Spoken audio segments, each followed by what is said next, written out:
ಓಂ ನಮಃ ಶಿವಾಯ. ಓಂ ನಮಃ ಶಿವಾಯ. ಓಂ ನಮಃ ಶಿವಾಯ.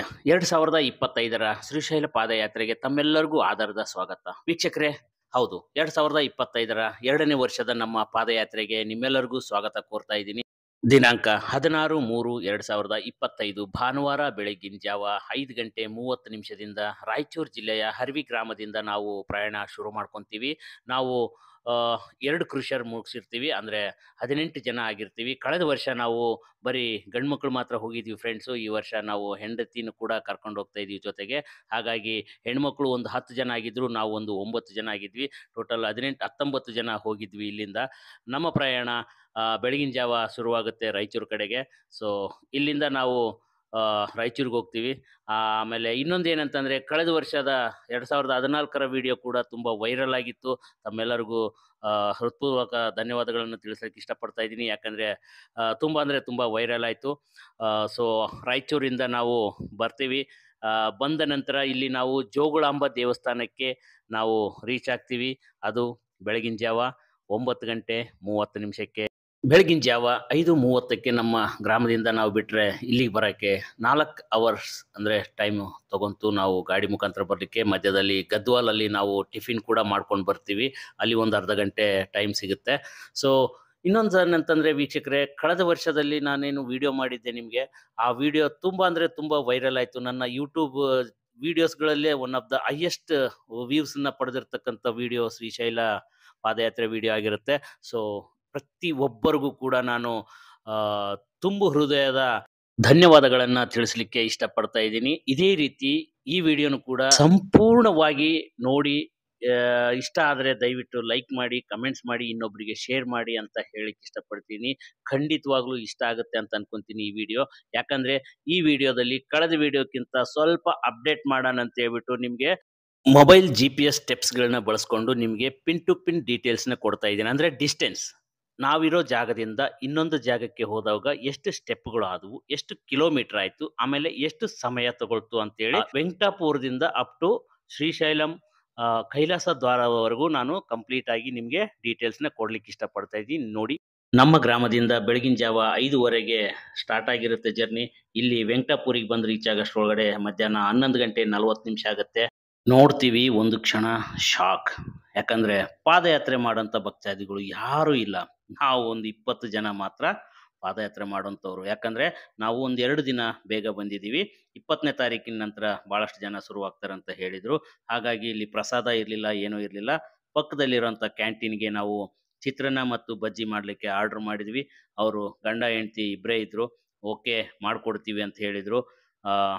ಮಾಡಿಕೊಡ್ತೀವಿ ಅನ್ನೋ ಗ್ಯಾಪಲ್ಲಿ ನಾವು ಪಕ್ಕದಲ್ಲಿ ಶಿವನ ದೇವಸ್ಥಾನಕ್ಕೆ ಬಂದು ನಮಸ್ಕಾರ ಮಾಡ್ತೀವಿ. ನಮಸ್ಕಾರ ಮಾಡಿಕೊಂಡು ಅಲ್ಲಿ ಒಂದು ಸ್ವಲ್ಪ ರೆಸ್ಟ್ ಮಾಡಿ, ಇನ್ನು ಒಂದು 2 ದಿನ ಕಳೆದು ಬಂದಿದ್ದರೆ ನಮಗೆ ಎಲ್ಲ ರೀತಿಯ ಪ್ರಸಾದ ವ್ಯವಸ್ಥೆ ಕೂಡ ಸಿಗ್ತಾ ಇತ್ತು. ಕಳೆದ ವರ್ಷ ಅಂತೂ ಹೆಜ್ಜೆ ಹೆಜ್ಜೆಗೂ ಕೂಡ ಪ್ರಸಾದ ಇತ್ತು. ಈ ವರ್ಷ ಒಂದು ಸ್ವಲ್ಪ 2 ದಿನ ಅರ್ಲಿ ಬಂದಿದ್ದಕ್ಕೆ ನಮಗೇನು ಸಿಗಲಿಲ್ಲ. ಕ್ಯಾಂಟೀನ್ ಹತ್ರ ಹೋಗಿ ನೋಡಿದರೆ ಪಾಪ ಆಂಟಿ ಒಬ್ಬರೇ ಕಷ್ಟಪಡ್ತಾ ಇದ್ರು. ಹಾಗಾಗಿ ನಾವು ಕೂಡ ಚಿತ್ರಾನ್ನ ಮಾಡೋಕ್ಕೆ ಕೈ ಜೋಡಿಸಿದ್ವಿ. ಪಾಪ ಅವರು ಕೂಡ ತುಂಬ ಖುಷಿಪಟ್ಟರು ನಾವು ಕೈ ಜೋಡಿಸಿದ್ದಕ್ಕೆ. ಅಂಕಲ್ ಮಿರ್ಚಿ ಮಾಡ್ತಾಯಿದ್ರು, ಆಂಟಿ ನಮಗೆ ಚಿತ್ರಾನ್ನ ಮಾಡೋಕ್ಕೆ ಸಪೋರ್ಟ್ ಮಾಡ್ತಾಯಿದ್ರು. ನಾವು ಮತ್ತು ಆಂಟಿ ಅಂಕಲ್ ಸೇರಿಬಿಟ್ಟು ಚಿತ್ರಾನ್ನ ಸೂಪರಾಗಿ ರೆಡಿ ಮಾಡಿದ್ವಿ. ನೆಕ್ಸ್ಟ್ ಲೆವೆಲ್ ಅಂತಲೇ ಇತ್ತು. ಯಾಕಂತಂದ್ರೆ ಅದೊಂಥರ ಎಂಜಾಯ್ ಮಾಡ್ತಾ ನಾವು ಚಿತ್ರಾನ್ನ ಮಾಡಿದ್ವಿ. ಎಲ್ಲರೂ ಸೇರಿ ಎಂಜಾಯ್ ಮಾಡ್ತಾ ಚಿತ್ರಾನ್ನ ಮಾಡೋ ವಿಧಾನ ಸೂಪರಾಗಿತ್ತು. ಎಷ್ಟು ಎಂಜಾಯ್ ಮಾಡಿದ್ವಿ ಅಂತಂದರೆ, Sorry, it's DJ.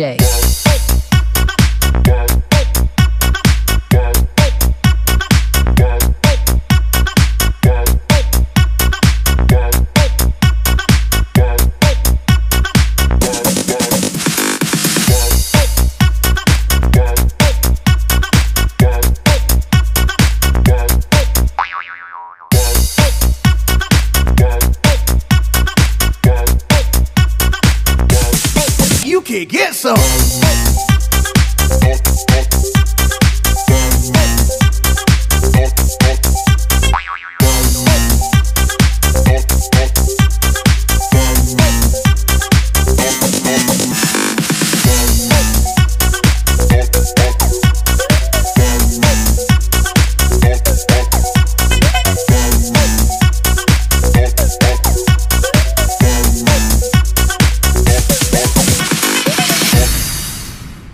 ಚಿತ್ರಾನ್ನ, ಬಿಸಿ ಬಿಸಿ ಮಜ್ಜಿ ಸೂಪರ್ ನೆಕ್ಸ್ಟ್ ಲೆವೆಲ್ ಅಂತಾನೆ ಹೇಳ್ಬೋದು. ತಿನ್ಕೊಂಡು ಇಲ್ಲಿಂದ ನಾವು ವೆಂಕಟಾಪುರಿಂದ ಪಾದಯಾತ್ರೆ ಶುರು ಮಾಡ್ತೀವಿ. ಮಧ್ಯಾಹ್ನ 1:50 ಟೈಮ್ ನೆನ್ಪಿಟ್ಕೊಳ್ಳಿ. ಮಧ್ಯಾಹ್ನ 1:50 ನಾವು ಪಾದಯಾತ್ರೆ ಶುರು ಮಾಡ್ಕೊಂತೀವಿ. ಊದು ವೆಂಕಟಾಪುರ ಇದು. ಇಲ್ಲಿಂದ ನಾವು ಶುರು ಮಾಡ್ಕೊಂತೀವಿ. ಬೇರೆ ಯಾರು ಇಲ್ಲ, ನಾವು ಒಂದು 20 ಜನ ಮಾತ್ರ ಪಾದಯಾತ್ರೆ ಶುರು ಮಾಡ್ಕೊಂತೀವಿ. ಇಲ್ಲೇ ಊಟ ಮುಗಿಸ್ಕೊಂಡು ನಾವು ಇಲ್ಲಿಂದ ಪಾದಯಾತ್ರೆ ಶುರು ಮಾಡ್ಕೊಂತೀವಿ. ಸೊ ಇದೇ ವೆಂಕಟಾಪುರಿಂದ ಹೋಗುವಂಥ ದಾರಿ. ನಿಮ್ಗೆ ಅಲ್ಲಿ ಹಿಂದ್ಗಡೆ ಕಾಣಿಸ್ತಾ ಇದೆಯಲ್ಲ, ಅಲ್ಲೇ ನಾವು ಬಂದಿರೋಂಥ ಗಾಡಿಗಳು ನಿಂತಿರೋ ಜಾಗ ಅದು. ಇಲ್ಲಿಂದ ನಾವು ಪಾದಯಾತ್ರೆ ಶುರು ಮಾಡ್ಕೊಂತೀವಿ. ನಿಮ್ಗೆ ಹೇಳಿದ್ದೆ ನಾನು ಈ ವಿಡಿಯೋದಲ್ಲಿ ಒಂದು ವಿಶೇಷ ಅಪ್ಡೇಟ್ ಕೊಡ್ತೀನಿ ಅಂತ. ಆ ಅಪ್ಡೇಟೇ ಇದು. ಮೊಬೈಲ್ GPS ಸ್ಟೆಪ್ ಮುಖಾಂತರ ನಿಮಗೆ ಪಿನ್ ಟು ಪಿನ್ ಡೀಟೇಲ್ಸ್ನ ಕೊಡ್ಲಿಕ್ಕೆ ಇಷ್ಟಪಡ್ತಾ ಇದ್ದೀನಿ. ಇದು ಇಲ್ಲಿವರೆಗಿನ ಅಂದರೆ ಬೆಳಿಗ್ಗೆಯಿಂದ ಇಲ್ಲಿವರೆಗಿನ ಸ್ಟೆಪ್ಗಳಾಗಿರೋದು 7567 ಸ್ಟೆಪ್ಗಳಾಗಿದ್ದಾವೆ ಮತ್ತು 5.68 ಕಿಲೋಮೀಟರ್ ಇಲ್ಲಿವರೆಗೆ ನಾವು ಅಂದರೆ ಬೆಳಗಿನ ಜಾವ ವಾಕಿಂಗ್ ಮಾಡಿರೋದಾಗಿರ್ಬೋದು, ಎದ್ದು ಅಲ್ಲಿ ಇಲ್ಲಿ ಓಡಾಡಿರೋದಾಗಿರ್ಬೋದು, ಪ್ರತಿಯೊಂದು ಇದು ನಿಮಗೆ ಡಿಸ್ಪ್ಲೇ ಆಗುತ್ತೆ. ಅಂತಂದರೆ ಇಲ್ಲಿವರೆಗೆ ಇಲ್ಲಿಂದ ಸ್ಟಾರ್ಟ್ ಆಗುತ್ತೆ. ಇದರಲ್ಲಿ ನಾವು ಮೈನಸ್ ಮಾಡಬೇಕಾಗತ್ತೆ. ಮುಂದೆ ಎಲ್ಲಿ ತನಕ ನಡೆದಿದ್ವಿ ಅಲ್ಲಿ ನಾವು ಮೈನಸ್ ಮಾಡಬೇಕಾಗತ್ತೆ. ಅದು 0 ಇದ್ದಂಗೆ, ಅದು ಲೆಕ್ಕಕ್ಕೆ ಬರಲ್ಲ. ಮುಂದೆ ಹೋಗಿ ನಾವು ರೀಚ್ ಆದಮೇಲೆ ಅದನ್ನು ಮೈನಸ್ ಮಾಡಿ ನಿಮಗೆ ಡೀಟೇಲ್ಸ್ನ ಕೊಡ್ತೀನಿ. ಸೊ ಇದು ವೆಂಕಟಾಪುರಿಂದ ನಮಗೆ ಕಂಪ್ಲೀಟ್ ಜಮೀನುಗಳಲ್ಲಿ ಕಾಲ್ದಾರಿ ಆಗಿರುತ್ತೆ. ಸೊ ಈ ಕಾಲ್ದಾರಿ ಮುಖಾಂತರ ನಾವು ಹೋಗಬೇಕು. ಈ ಜಮೀನು ಅಂದರೆ ಕಾಡಿನ ಎಂಟ್ರಿ ಆಗಿರಲ್ಲ ಫಾರೆಸ್ಟು. ಸೊ ಆ ಗ್ಯಾಪಲ್ಲಿ ನಾವು ನಡ್ಕೊಂಡು ಹೋಗ್ತೀವಿ ಫಾರೆಸ್ಟ್ ಎಂಟ್ರಿ ಆಗೋ ತನಕ. ಇಲ್ಲಿ ಏನಂತಂದರೆ ನಿಮಗೆ ರೋಡ್ ಅನ್ನೋದು ಸಿಗಲ್ಲ. ಈ ಕಂಪ್ಲೀಟಾಗಿ ಹೊಲ ಗದ್ದೆಗಳಲ್ಲೇ ಈ ಕಾಲ್ದಾರಿ ಅನ್ನೋದಿರುತ್ತೆ. ಆ ದಾರಿ ಮುಖಾಂತರನೇ ನಾವು ಪಾದಯಾತ್ರೆನ ನಡ್ಕೊಂಡು ಹೋಗ್ಬೇಕಾಗತ್ತೆ. ಸೊ ವೆಂಕಟಾಪುರದಿಂದ ಒಂದಿಷ್ಟು ಕಿಲೋಮೀಟ್ರ್ ಅಂದರೆ ನಿಮಗೆ ತೋರಿಸ್ತೀನಿ ಎಷ್ಟು ಕಿಲೋಮೀಟ್ರ್ ಆಗುತ್ತೆ, ಎಷ್ಟು ಸ್ಟೆಪ್ ಆಗುತ್ತೆ ಅಂತ. ಇವಾಗ ನೋಡಿ, ಈಗ ಬಂತು ಕಾಡಿನ ಎಂಟ್ರೆನ್ಸಿ. ಸೊ ಈಗೇನು ಈ ಕಡೆ ಎಲ್ಲ ನೋಡ್ತಾ ಇದ್ದೀರಾ, ಇದು ಕಾಡಿನ ಎಂಟ್ರೆನ್ಸಿ. ಈ ಪಕ್ಕದಲ್ಲಿ ಖಾಲಿ ಜಮೀನುಗಳೆಲ್ಲ ರೈತರ ಜಮೀನುಗಳಾಗಿರುತ್ತೆ. ಸೊ ಇಲ್ಲಿಂದ ಈ ಬೋರ್ಡ್ ಹಾಕಿದಾರಲ್ಲ, ಇಲ್ಲಿಂದ ಇದು ಗೌರ್ಮೆಂಟ್ ಜಾಗ ಅಂದರೆ ಫಾರೆಸ್ಟ್ ಇದು. ಸೊ ಇಲ್ಲಿಂದ ನಮಗೆ ಈ ಘಾಟ್ ಸೆಕ್ಷನ್ ಅನ್ನೋದು ನಲ್ಲಮಲ್ಲ ಫಾರೆಸ್ಟ್ ಅಂತಾರಲ್ವಾ, ಸೊ ಇಲ್ಲಿಂದ ನಮಗೆ ಘಾಟ್ ಸೆಕ್ಷನ್ ಇಲ್ಲಿಂದ ಸ್ಟಾರ್ಟ್ ಆಗುತ್ತೆ. ಸೊ ಇಲ್ಲಿಗೆ ಬಂದು ರೀಚ್ ಆಗ್ತೀವಿ ನಾವು 2:33 ಅಂದರೆ 1:50 ಸ್ಟಾರ್ಟ್ ಮಾಡಿರ್ತೀವಿ. 2:30 ಅಂದರೆ ಸುಮಾರು 45 ನಿಮಿಷ ನಾವು ಇಲ್ಲಿಂದ ವೆಂಕಟಾಪುರಿಂದ ಜರ್ನಿ ಸ್ಟಾರ್ಟ್ ಮಾಡಿರ್ತೀವಿ. ಸೊ ಇಲ್ಲಿವರೆಗೆ ಸ್ಟೆಪ್ಸ್ ಬಂದ್ಬಿಟ್ಟು 11,191 ಸ್ಟೆಪ್ ಆಗಿರುತ್ತೆ. ಅದರಲ್ಲಿ ಬೆಳಗಿಂದು ಮೈನಸ್ ಮಾಡಿದರೆ 7,561 ಮೈನಸ್ ಮಾಡಿದರೆ ನಿಮಗೆ ಉಳಿಯೋದೆ 3,630 ಸ್ಟೆಪ್ಗಳಾಗಿರುತ್ತೆ ವೆಂಕಟಾಪುರಿಂದ ಇಲ್ಲಿಗೆ. ಸೊ ಆಮೇಲೆ ಕಿಲೋಮೀಟ್ರ್ ಬಂದ್ಬಿಟ್ಟು 8.40 ಆಗಿರುತ್ತೆ. ಆ 8.40ರಲ್ಲಿ 5.68 ಮೈನಸ್ ಮಾಡಿದರೆ ನಿಮಗೆ ಸಿಗೋದೆ 2.72 ಅಂದರೆ 2 ಕಿಲೋಮೀಟ್ರ್ 72 ಪಾಯಿಂಟು ವೆಂಕಟಾಪುರಿಂದ ಘಾಟ್ ಸೆಕ್ಷನ್ ಎಂಟ್ರಿ ಆಗೋಂಥ ಸ್ಥಳ ಆಗಿರುತ್ತೆ. ಸೊ ಇದನ್ನು ನೆನ್ಪಿಟ್ಕೊಳ್ಳಿ.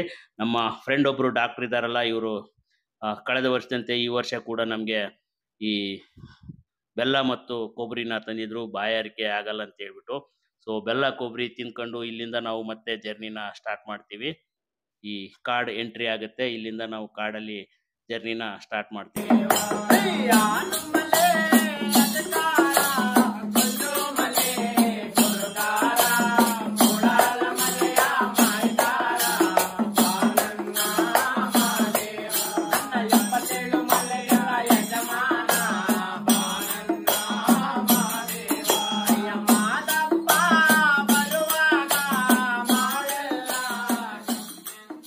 ಸೊ ಫ್ರೆಂಡ್ಸ್, ಕಾಡು ಎಂಟ್ರಿ ಆದವಾಗಿಂದ ನಮಗೆ ಸಿಗೋದೆ ಫಸ್ಟ್ ನಮಗೆ ಸಿಗೋಂಥ ದೇವಸ್ಥಾನ ಬಂದ್ಬಿಟ್ಟು ಗೋಸಾಯಿಕಟ್ಟ ವೀರಾಂಜನೇಯ ಸ್ವಾಮಿ ದೇವಸ್ಥಾನ ನಮಗೆ ಸಿಗುತ್ತೆ.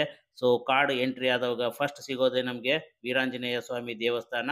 ಇಲ್ಲಿಗೆ ಬಂದು ನಾವು ರೀಚ್ ಆಗ್ತೀವಿ 3:23 ಬಂದು ಇಲ್ಲಿ ರೀಚ್ ಆಗ್ತೀವಿ. 15,068 ಸ್ಟೆಪ್ಗಳಾಗಿರುತ್ತೆ. ಅದರಲ್ಲಿ 7,567 ಸ್ಟೆಪ್ಗಳನ್ನು ಮೈನಸ್ ಮಾಡಿದರೆ 7,501 ಸ್ಟೆಪ್ಗಳು ನಾವು ವೆಂಕಟಾಪುರದಿಂದ ಇಲ್ಲಿಗೆ ನಡೆದಿರ್ತೇವೆ.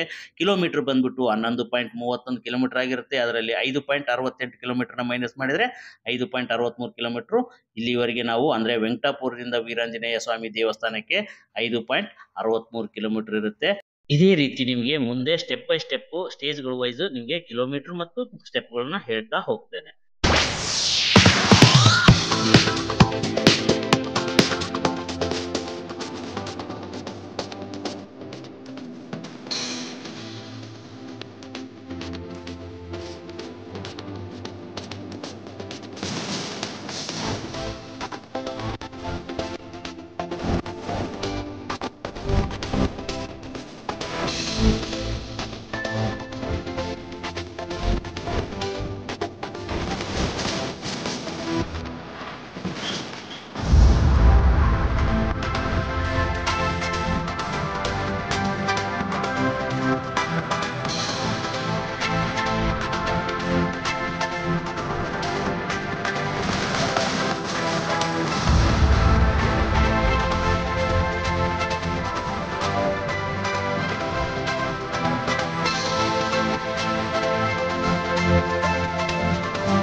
ತುಂಬ ಕ್ಯೂಟಾಗಿ ಮುದ್ದಾಗಿ ಭಿಕ್ಷೆ ಬೇಡ್ತಾ ಇತ್ತು ಹುಡುಗರು ಪಾಪ. ಅದಕ್ಕೆ ನಾನು ಒಂದು ಸ್ವಲ್ಪ ಸುಮ್ಮನೆ ವಿಡಿಯೋ ಮಾಡಿಕೊಂಡೆ. ಇದು ಬಂದ್ಬಿಟ್ಟು ನಿಮಗೆ ನಾಗಲೋಟಿ ಚೆಂಚಿಗೂಡೆಂ ಅಂತೇಳಿ ಗ್ರಾಮ. ಸೊ ಇಲ್ಲಿ ನಿಮಗೆ ಗೌರ್ನಮೆಂಟ್ ಅವರು ಒಂದು ಬೋರ್ಡನ್ನು ಹಾಕಿರ್ತಾರೆ. ಸೊ ಈ ಬೋರ್ಡ್ ಪ್ರಕಾರ ಮತ್ತು ನನ್ನ ಮೊಬೈಲ್ GPS ಸ್ಟೆಪ್ಗಳ ಪ್ರಕಾರ ಒಂದು ಸ್ವಲ್ಪ ಡಿಫ್ರೆನ್ಸ್ ಇದೆ. ಬಟ್ ಇದು ಓಕೆ, ನಂದು ಓಕೆ. ಯಾವುದು ಇಷ್ಟ ಆಗುತ್ತೆ ನಿಮಗೆ ನೋಡ್ಕೊಳ್ಳಿ. ಸೊ ಇದು ಕೂಡ ಒಂದು ಲೆಕ್ಕದಲ್ಲಿದೆ, ಬಟ್ ಕಂಪ್ಲೀಟ್ ಡೀಟೇಲ್ಸ್ ಕೊಟ್ಟಿಲ್ಲ ಅಂತ ಅನಿಸುತ್ತೆ ಈ ಬೋರ್ಡಲ್ಲಿ ಗೌರ್ನಮೆಂಟ್ ಅವರು. ಸೊ ನೋಡೋಣ, ನನ್ನ ಸ್ಟೆಪ್ಗಳನ್ನೇ ನಾವು ಕಂಪ್ಲೀಟ್ ಆಗಿ ನಿಮಗೆ ಹೇಳ್ತಾ ಹೋಗ್ತೀನಿ. ಆಮೇಲೆ ನೋಡಿ, ಇಲ್ಲಿ ನಿಮಗೆ ಬ್ಯಾಗ್ ಚೆಕಿಂಗ್ ಕೇಂದ್ರ ಅಂತ ಬರುತ್ತೆ. ಇಲ್ಲಿ ಈ ನಾಗಲೋಟಿ ಚೆಂಚಿಗೂಡೆಂ ನಾಟಿದ ನೆಕ್ಸ್ಟ್ ಸ್ಟೆಪ್ಪೇ ನಿಮಗೆ ಇದು. ಅಂದರೆ ಬ್ಯಾಗ್ ಏನಕ್ಕೆ ಚೆಕ್ ಮಾಡ್ತಾರೆ ಅಂತಂದರೆ, ಇಲ್ಲಿ ಕಾಡಲ್ಲಿ ಹೋಗ್ತಿರ್ತೀವಲ್ಲ, ಈ ಬ್ಯಾಗಲ್ಲಿ ಮ್ಯಾಚ್ ಬಾಕ್ಸ್ ಈ ಥರ ಏನಾದರೂ, ಆಮೇಲೆ ಪ್ಲಾಸ್ಟಿಕ್ ಕೂಡ ಬ್ಯಾನ್ ಮಾಡಿದ್ದಾರೆ ಇವಾಗ ಎಲ್ಲ. ಸೊ ಪ್ಲಾಸ್ಟಿಕ್ ಬ್ಯಾಗ್ಗಳು ಮತ್ತು ಬಾಟಲ್ಗಳನ್ನೆಲ್ಲ ಇದ್ದರೆ ಒಂದು ಸ್ವಲ್ಪ ಅವಾಯ್ಡ್ ಮಾಡಿಸ್ತಾರೆ ಇಲ್ಲಿ. ಸೊ ಇದಾಗಿರುತ್ತೆ ಬ್ಯಾಗ್ ಚೆಕಿಂಗ್ ಕೇಂದ್ರ. ಸೊ ಇವಾಗೆಲ್ಲ ಖಾಲಿ ಇರೋದ್ರಿಂದ ಯಾರು ಜನಗಳಿಲ್ಲ. ಸೊ ಎಲ್ಲ ಖಾಲಿ ಇತ್ತು. ಇಲ್ಲೆಲ್ಲ ಟೆಂಟ್ ಹಾಕಿ ನೆರಳು ಮಾಡಿರ್ತಾರೆ. ಸೊ ಇದು ಬ್ಯಾಗ್ ಚೆಕಿಂಗ್ ಕೇಂದ್ರ. ಸೊ ಇಲ್ಲಿಂದ ನಾವು ಮತ್ತೆ ಮುಂದೆ ನಡ್ಕೊಂಡು ಹೋಗ್ತೀವಿ. ಈಗೆಲ್ಲ ಖಾಲಿ ಇರೋದ್ರಿಂದ ಏನು ಕಾಣಿಸ್ತಿಲ್ಲ. ಟೆಂಟ್ ಹಾಕಿರ್ತಿದ್ರು ಅವಾಗೆಲ್ಲ ಜಾಸ್ತಿ ಜನ. ಸೊ ಕಾಡಲ್ಲಿ ದಯವಿಟ್ಟು ಮ್ಯಾಚ್ ಬಾಕ್ಸು ಅಂಥದ್ದೆಲ್ಲ ತೊಗೊಂಡು ಹೋಗಬಾರ್ದು. ಯಾಕಂದರೆ ಒಂದು ಸ್ವಲ್ಪ ಬೆಂಕಿ ಬಿತ್ತಂದರೆ ಕಷ್ಟನೇ ಅಲ್ವಾ, ಕಾಡಿಗೆ ಮತ್ತು ಬೆಂಕಿ ಎಲ್ಲ ಬಿದ್ದು ಎಲ್ಲ ಸುಟ್ಟೋಗುತ್ತೆ. ಅದಕ್ಕಾಗಿ ಈ ಬೆಂಕಿಪಟ್ಟಣ ಮತ್ತು ಈ ಪ್ಲಾಸ್ಟಿಕ್ ಬ್ಯಾಗ್ಗಳು ಆ ಥರ ಇದ್ದರೆ ಅವರು ಅದನ್ನು ಇಸ್ಕೊಳ್ತಾರೆ. ಸೊ ಇಲ್ಲಿಂದ ಮತ್ತೊಂದು ಬೋರ್ಡ್ ಕೂಡ ಕಾಣಿಸುತ್ತೆ ನಮಗೆ ದಾರಿಲಿ. ಈ ಥರ ಬೋರ್ಡ್ಗಳನ್ನ ಈ ವರ್ಷ ನೋಡ್ತಾ ಇದ್ದೀನಿ. ಗೌರ್ನಮೆಂಟ್ ಅವರು ಒಂದು ಸ್ವಲ್ಪ ಅಲರ್ಟ್ ಆಗಿದ್ದಾರೆ ಅಂತ ಅನಿಸುತ್ತೆ. ಸೊ ಇನ್ನೂ ಹೆಚ್ಚಿನ ಒಂದು ವ್ಯವಸ್ಥೆ ಮಾಡ್ಬೋದಿತ್ತೇನೋ ಈ ಪಾದಯಾತ್ರೆ ಮಾಡೋಂಥ ಭಕ್ತಾದಿಗಳಿಗೆ. ಅಲ್ಲಲ್ಲಿ ಕೂಡಕ್ಕೆ ಏನಾದರೂ ಒಂದು ಸ್ವಲ್ಪ ಅಂದರೆ ರೆಸ್ಟ್ ಮಾಡೋಕ್ಕಂತೇಳಿ ಒಂದು ಸ್ವಲ್ಪ ಚೇರ್ ಥರ ಏನಾದರೂ ಕಟ್ಟೆ ಥರ ಮಾಡ್ಬೋದಿತ್ತೇನೋ. ಎಲ್ಲಿ ಬೇಕಲ್ಲಿ ಕೂಡಬೇಕು, ಹೆಂಗೆ ಬೇಕಂಗೆ ಕೂಡಬೇಕು. ಸೊ ನೋಡಿ, ಕಾಡಲ್ಲಿ ಹೆಂಗಿತ್ತು ಅಂತಂದರೆ ಜರ್ನಿ ಈ ವರ್ಷ ತುಂಬಾ ಹೊಸ ಅನುಭವ ಅಂತಲೇ ಹೇಳ್ಬೋದು ನಮಗೆ. ಕಳೆದ ವರ್ಷಕ್ಕೆ ಹೋಲಿಸಿದ್ರೆ ಕಳೆದ ವರ್ಷ ನಮ್ಗೆ ಹೆಂಗಿರ್ತಿತ್ತು ಅಂದರೆ, ಜನ ಮಲ್ಲಯ್ಯ ಅಂತ ಹೇಳ್ಬಿಟ್ಟು ಓಡೋಡಿ ಬರ್ತಿದ್ರು, ಸಣ್ಣವರೆಲ್ಲ ಹುಡುಗರು. ಅಂದರೆ ದಾರಿ ಬಿಡೋಕ್ಕೆ ಕಷ್ಟ ಆಗ್ತಿತ್ತು, ಅಷ್ಟು ಒಂಥರ ಫುಲ್ ರಶ್ ಇತ್ತು ರೋಡ್ ಅನ್ನೋದು. ಸೊ ಇವಾಗ ಖಾಲಿ ಇಡೀ ಕಾಡೇ ನಮ್ದಾಗಿತ್ತು. ನನ್ನ ಪ್ರಕಾರ ಈ ಇಡೀ ಎಂಟೈರ್ ಪಾದಯಾತ್ರೆಯಲ್ಲಿ ಒಂದು 100 ಜನ ಇರ್ಬೋದು ಅಂತ ಅನಿಸುತ್ತೆ. ಯಾರೋ ಸಿಂಧನೂರಿಂದ ಒಂದು 4 ಕ್ರಷರಲ್ಲಿ ಬಂದಿದ್ರಂತೆ. ಸೊ ಅವರಷ್ಟು ನಾವೊಂದಿಷ್ಟು ಬೇರೆಯವ್ರನ್ನ ಸೇರಿಸಿದ್ರೆ ಒಂದು 100 ಜನ ಆಗ್ಬೋದೇನೋ. ಸೊ ಇಲ್ಲಿ ಕೂಡ ನಮ್ಮ ಡಾಕ್ಟ್ರು ಹೇಳ್ದಂಗೆ ಕಲ್ಸಕ್ರಿ ಕೂಡ ತಂದಿದ್ರು ನಮ್ಮ ಫ್ರೆಂಡ್ ಒಬ್ಬರು. ಕಲ್ಸಕ್ರಿ ತಿಂದರೆ ಒಂದು ಸ್ವಲ್ಪ ಬಾಯಾರಿಕೆ ಕಡಿಮೆ ಆಗುತ್ತೆ ಅಂತ ಹೇಳ್ಬಿಟ್ಟು, ಸೊ ಕಲ್ಸಕ್ರಿ ಕುಂತ್ಕೊಂಡು ಒಂದು ಸ್ವಲ್ಪ ರೆಸ್ಟ್ ಮಾಡಿ ಕಲ್ಸಕ್ರಿ ಕೂಡ ನಾವು ಇಲ್ಲಿಂದ ತಿನ್ಕೊಂಡು ಮತ್ತೆ ಮುಂದೆ ಪ್ರಯಾಣ ಮಾಡ್ತೀವಿ. ಅಲ್ಲಲ್ಲಿ ರೆಸ್ಟ್ ಮಾಡ್ತೀವಿ, ನೋಡ್ತೀವಿ ಕಾಡಲ್ಲಿ. ಆ ಕಡೆ ನೋಡಿದ್ರು ನಾವೇ, ಈ ಕಡೆ ನೋಡಿದ್ರು ನಾವೇ. ಅಂದರೆ ಎಂಟೈರ್ ಕಾಡೇ ನಮ್ದಾಗಿತ್ತು. ಸೊ ಹಾಗೆ ಜರ್ನಿ ಅಲ್ಲಿಷ್ಟು ರೆಸ್ಟ್ ಮಾಡ್ಕೊತ ಹೋಗ್ತೀವಿ. ಈಗ ನೆಕ್ಸ್ಟ್ ಬರೋದೇ ನಮಗೆ ನಾಗಲೋಟಿ ವೀರಭದ್ರ ಸ್ವಾಮಿ ದೇವಸ್ಥಾನ. ಸೊ ಈಗ ಮುಂದೆ ಬರೋಂಥದ್ದೇ ನಾಗಲೋಟಿ ವೀರಭದ್ರ ಸ್ವಾಮಿ ದೇವಸ್ಥಾನ. ಇಲ್ಲಿ ಒಂಚೂರು ನೀರು ಹರಿದೋಗ್ತಾ ಇತ್ತು. ಆ ಕಾಲುಗಳಲ್ಲೆಲ್ಲ ಅದರಲ್ಲಿ ತೊಳ್ಕೊಂಡ್ವಿ. ಅಂದರೆ ಒಂದು ಸ್ವಲ್ಪ ತಂಪಾಗ್ತಾ ಇತ್ತು ಕಾಲಿಗೆ. ಸೊ ಓಕೆ, ಶೂ ಹಾಕ್ಕೊಂಡವರು ತೊಳ್ಕೊಳಕ್ಕಾಗಲ್ಲ, ಒಂದು ಸ್ವಲ್ಪ ಮತ್ತೆ ವೆಟ್ಟಾಗಿ ಒಳಗಡೆ ಬೊಬ್ಬೆ ಬರೋ ಚಾನ್ಸಸ್ ಇರುತ್ತೆ. ಚಪ್ಪಲ್ ಹಾಕ್ಕೊಂಡವರು ತೊಳ್ಕೊಬೋದು, ತಂಪಾಗತ್ತೆ. ಸೊ ಈಗ ನಾವು ನಾಗಲೋಟಿ ವೀರಭದ್ರ ಸ್ವಾಮಿ ದೇವಸ್ಥಾನಕ್ಕೆ ಎಂಟ್ರಿ ಕೊಡ್ತಾ ಇದ್ದೀವಿ. ಅಂದರೆ ಸಂಜೆ ಸರಿಯಾಗಿ 5 ಗಂಟೆ 6 ನಿಮಿಷಕ್ಕೆ ನಾವು ಈ ನಾಗಲೋಟಿ ವೀರಭದ್ರ ಸ್ವಾಮಿ ದೇವಸ್ಥಾನಕ್ಕೆ ಬಂದು ತಲುಪ್ತೀವಿ. ಅಂದರೆ ವೀರಾಂಜನೇಯ ಸ್ವಾಮಿ ದೇವಸ್ಥಾನದಿಂದ ಇಲ್ಲಿಯವರೆಗೆ ಸುಮಾರು 1 ತಾಸು 40 ನಿಮಿಷ ಕಾಲಾವಕಾಶ ನಾವು ತೆಗೆದುಕೊಳ್ತೀವಿ. 3 ಗಂಟೆ 23 ನಿಮಿಷಕ್ಕೆ ವೀರಾಂಜನೇಯ ಸ್ವಾಮಿ ದೇವಸ್ಥಾನದಿಂದ ನಾವು ಅಲ್ಲಿಂದ ಬಿಟ್ಟಿರ್ತೀವಿ.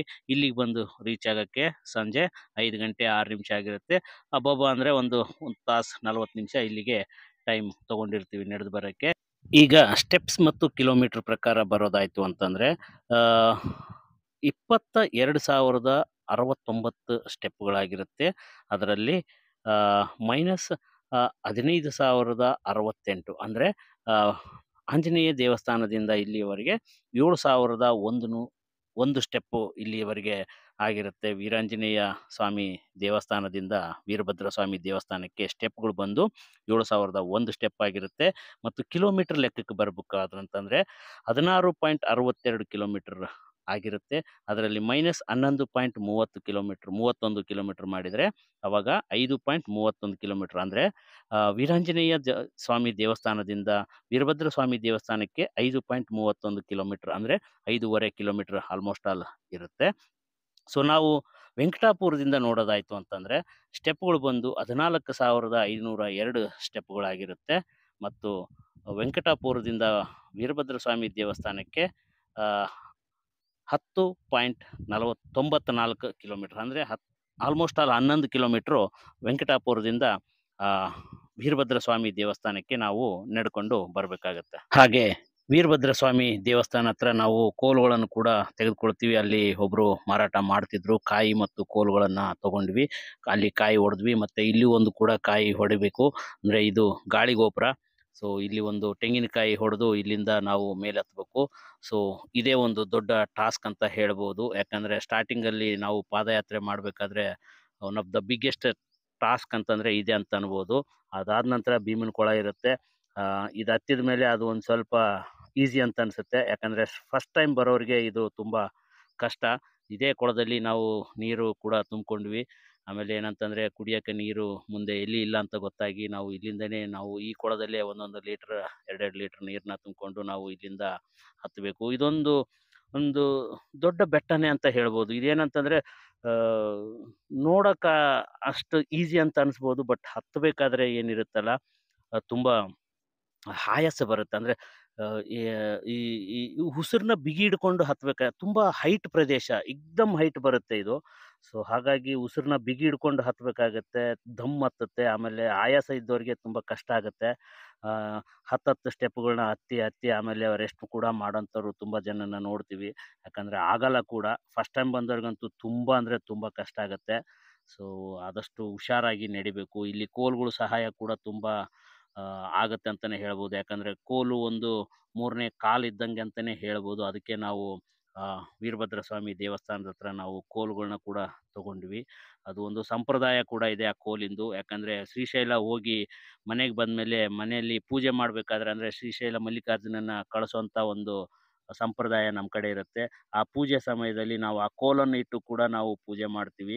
ಸೊ ಅದಕ್ಕೋಸ್ಕರ ಕೂಡ ತಗೋಬೇಕು. ಅದಕ್ಕಿಂತ ಮುಖ್ಯವಾಗಿ ಇಲ್ಲಿ ನಮಗೆ ಈ ಹತ್ತೋದಕ್ಕೆ ಇಳಿಯೋದಕ್ಕೆ ಆ ಕೋಲ್ ಅನ್ನೋದು ತುಂಬಾ ಸಹಾಯ ಮಾಡುತ್ತೆ ಅಂತಾನು ಹೇಳ್ಬೋದು.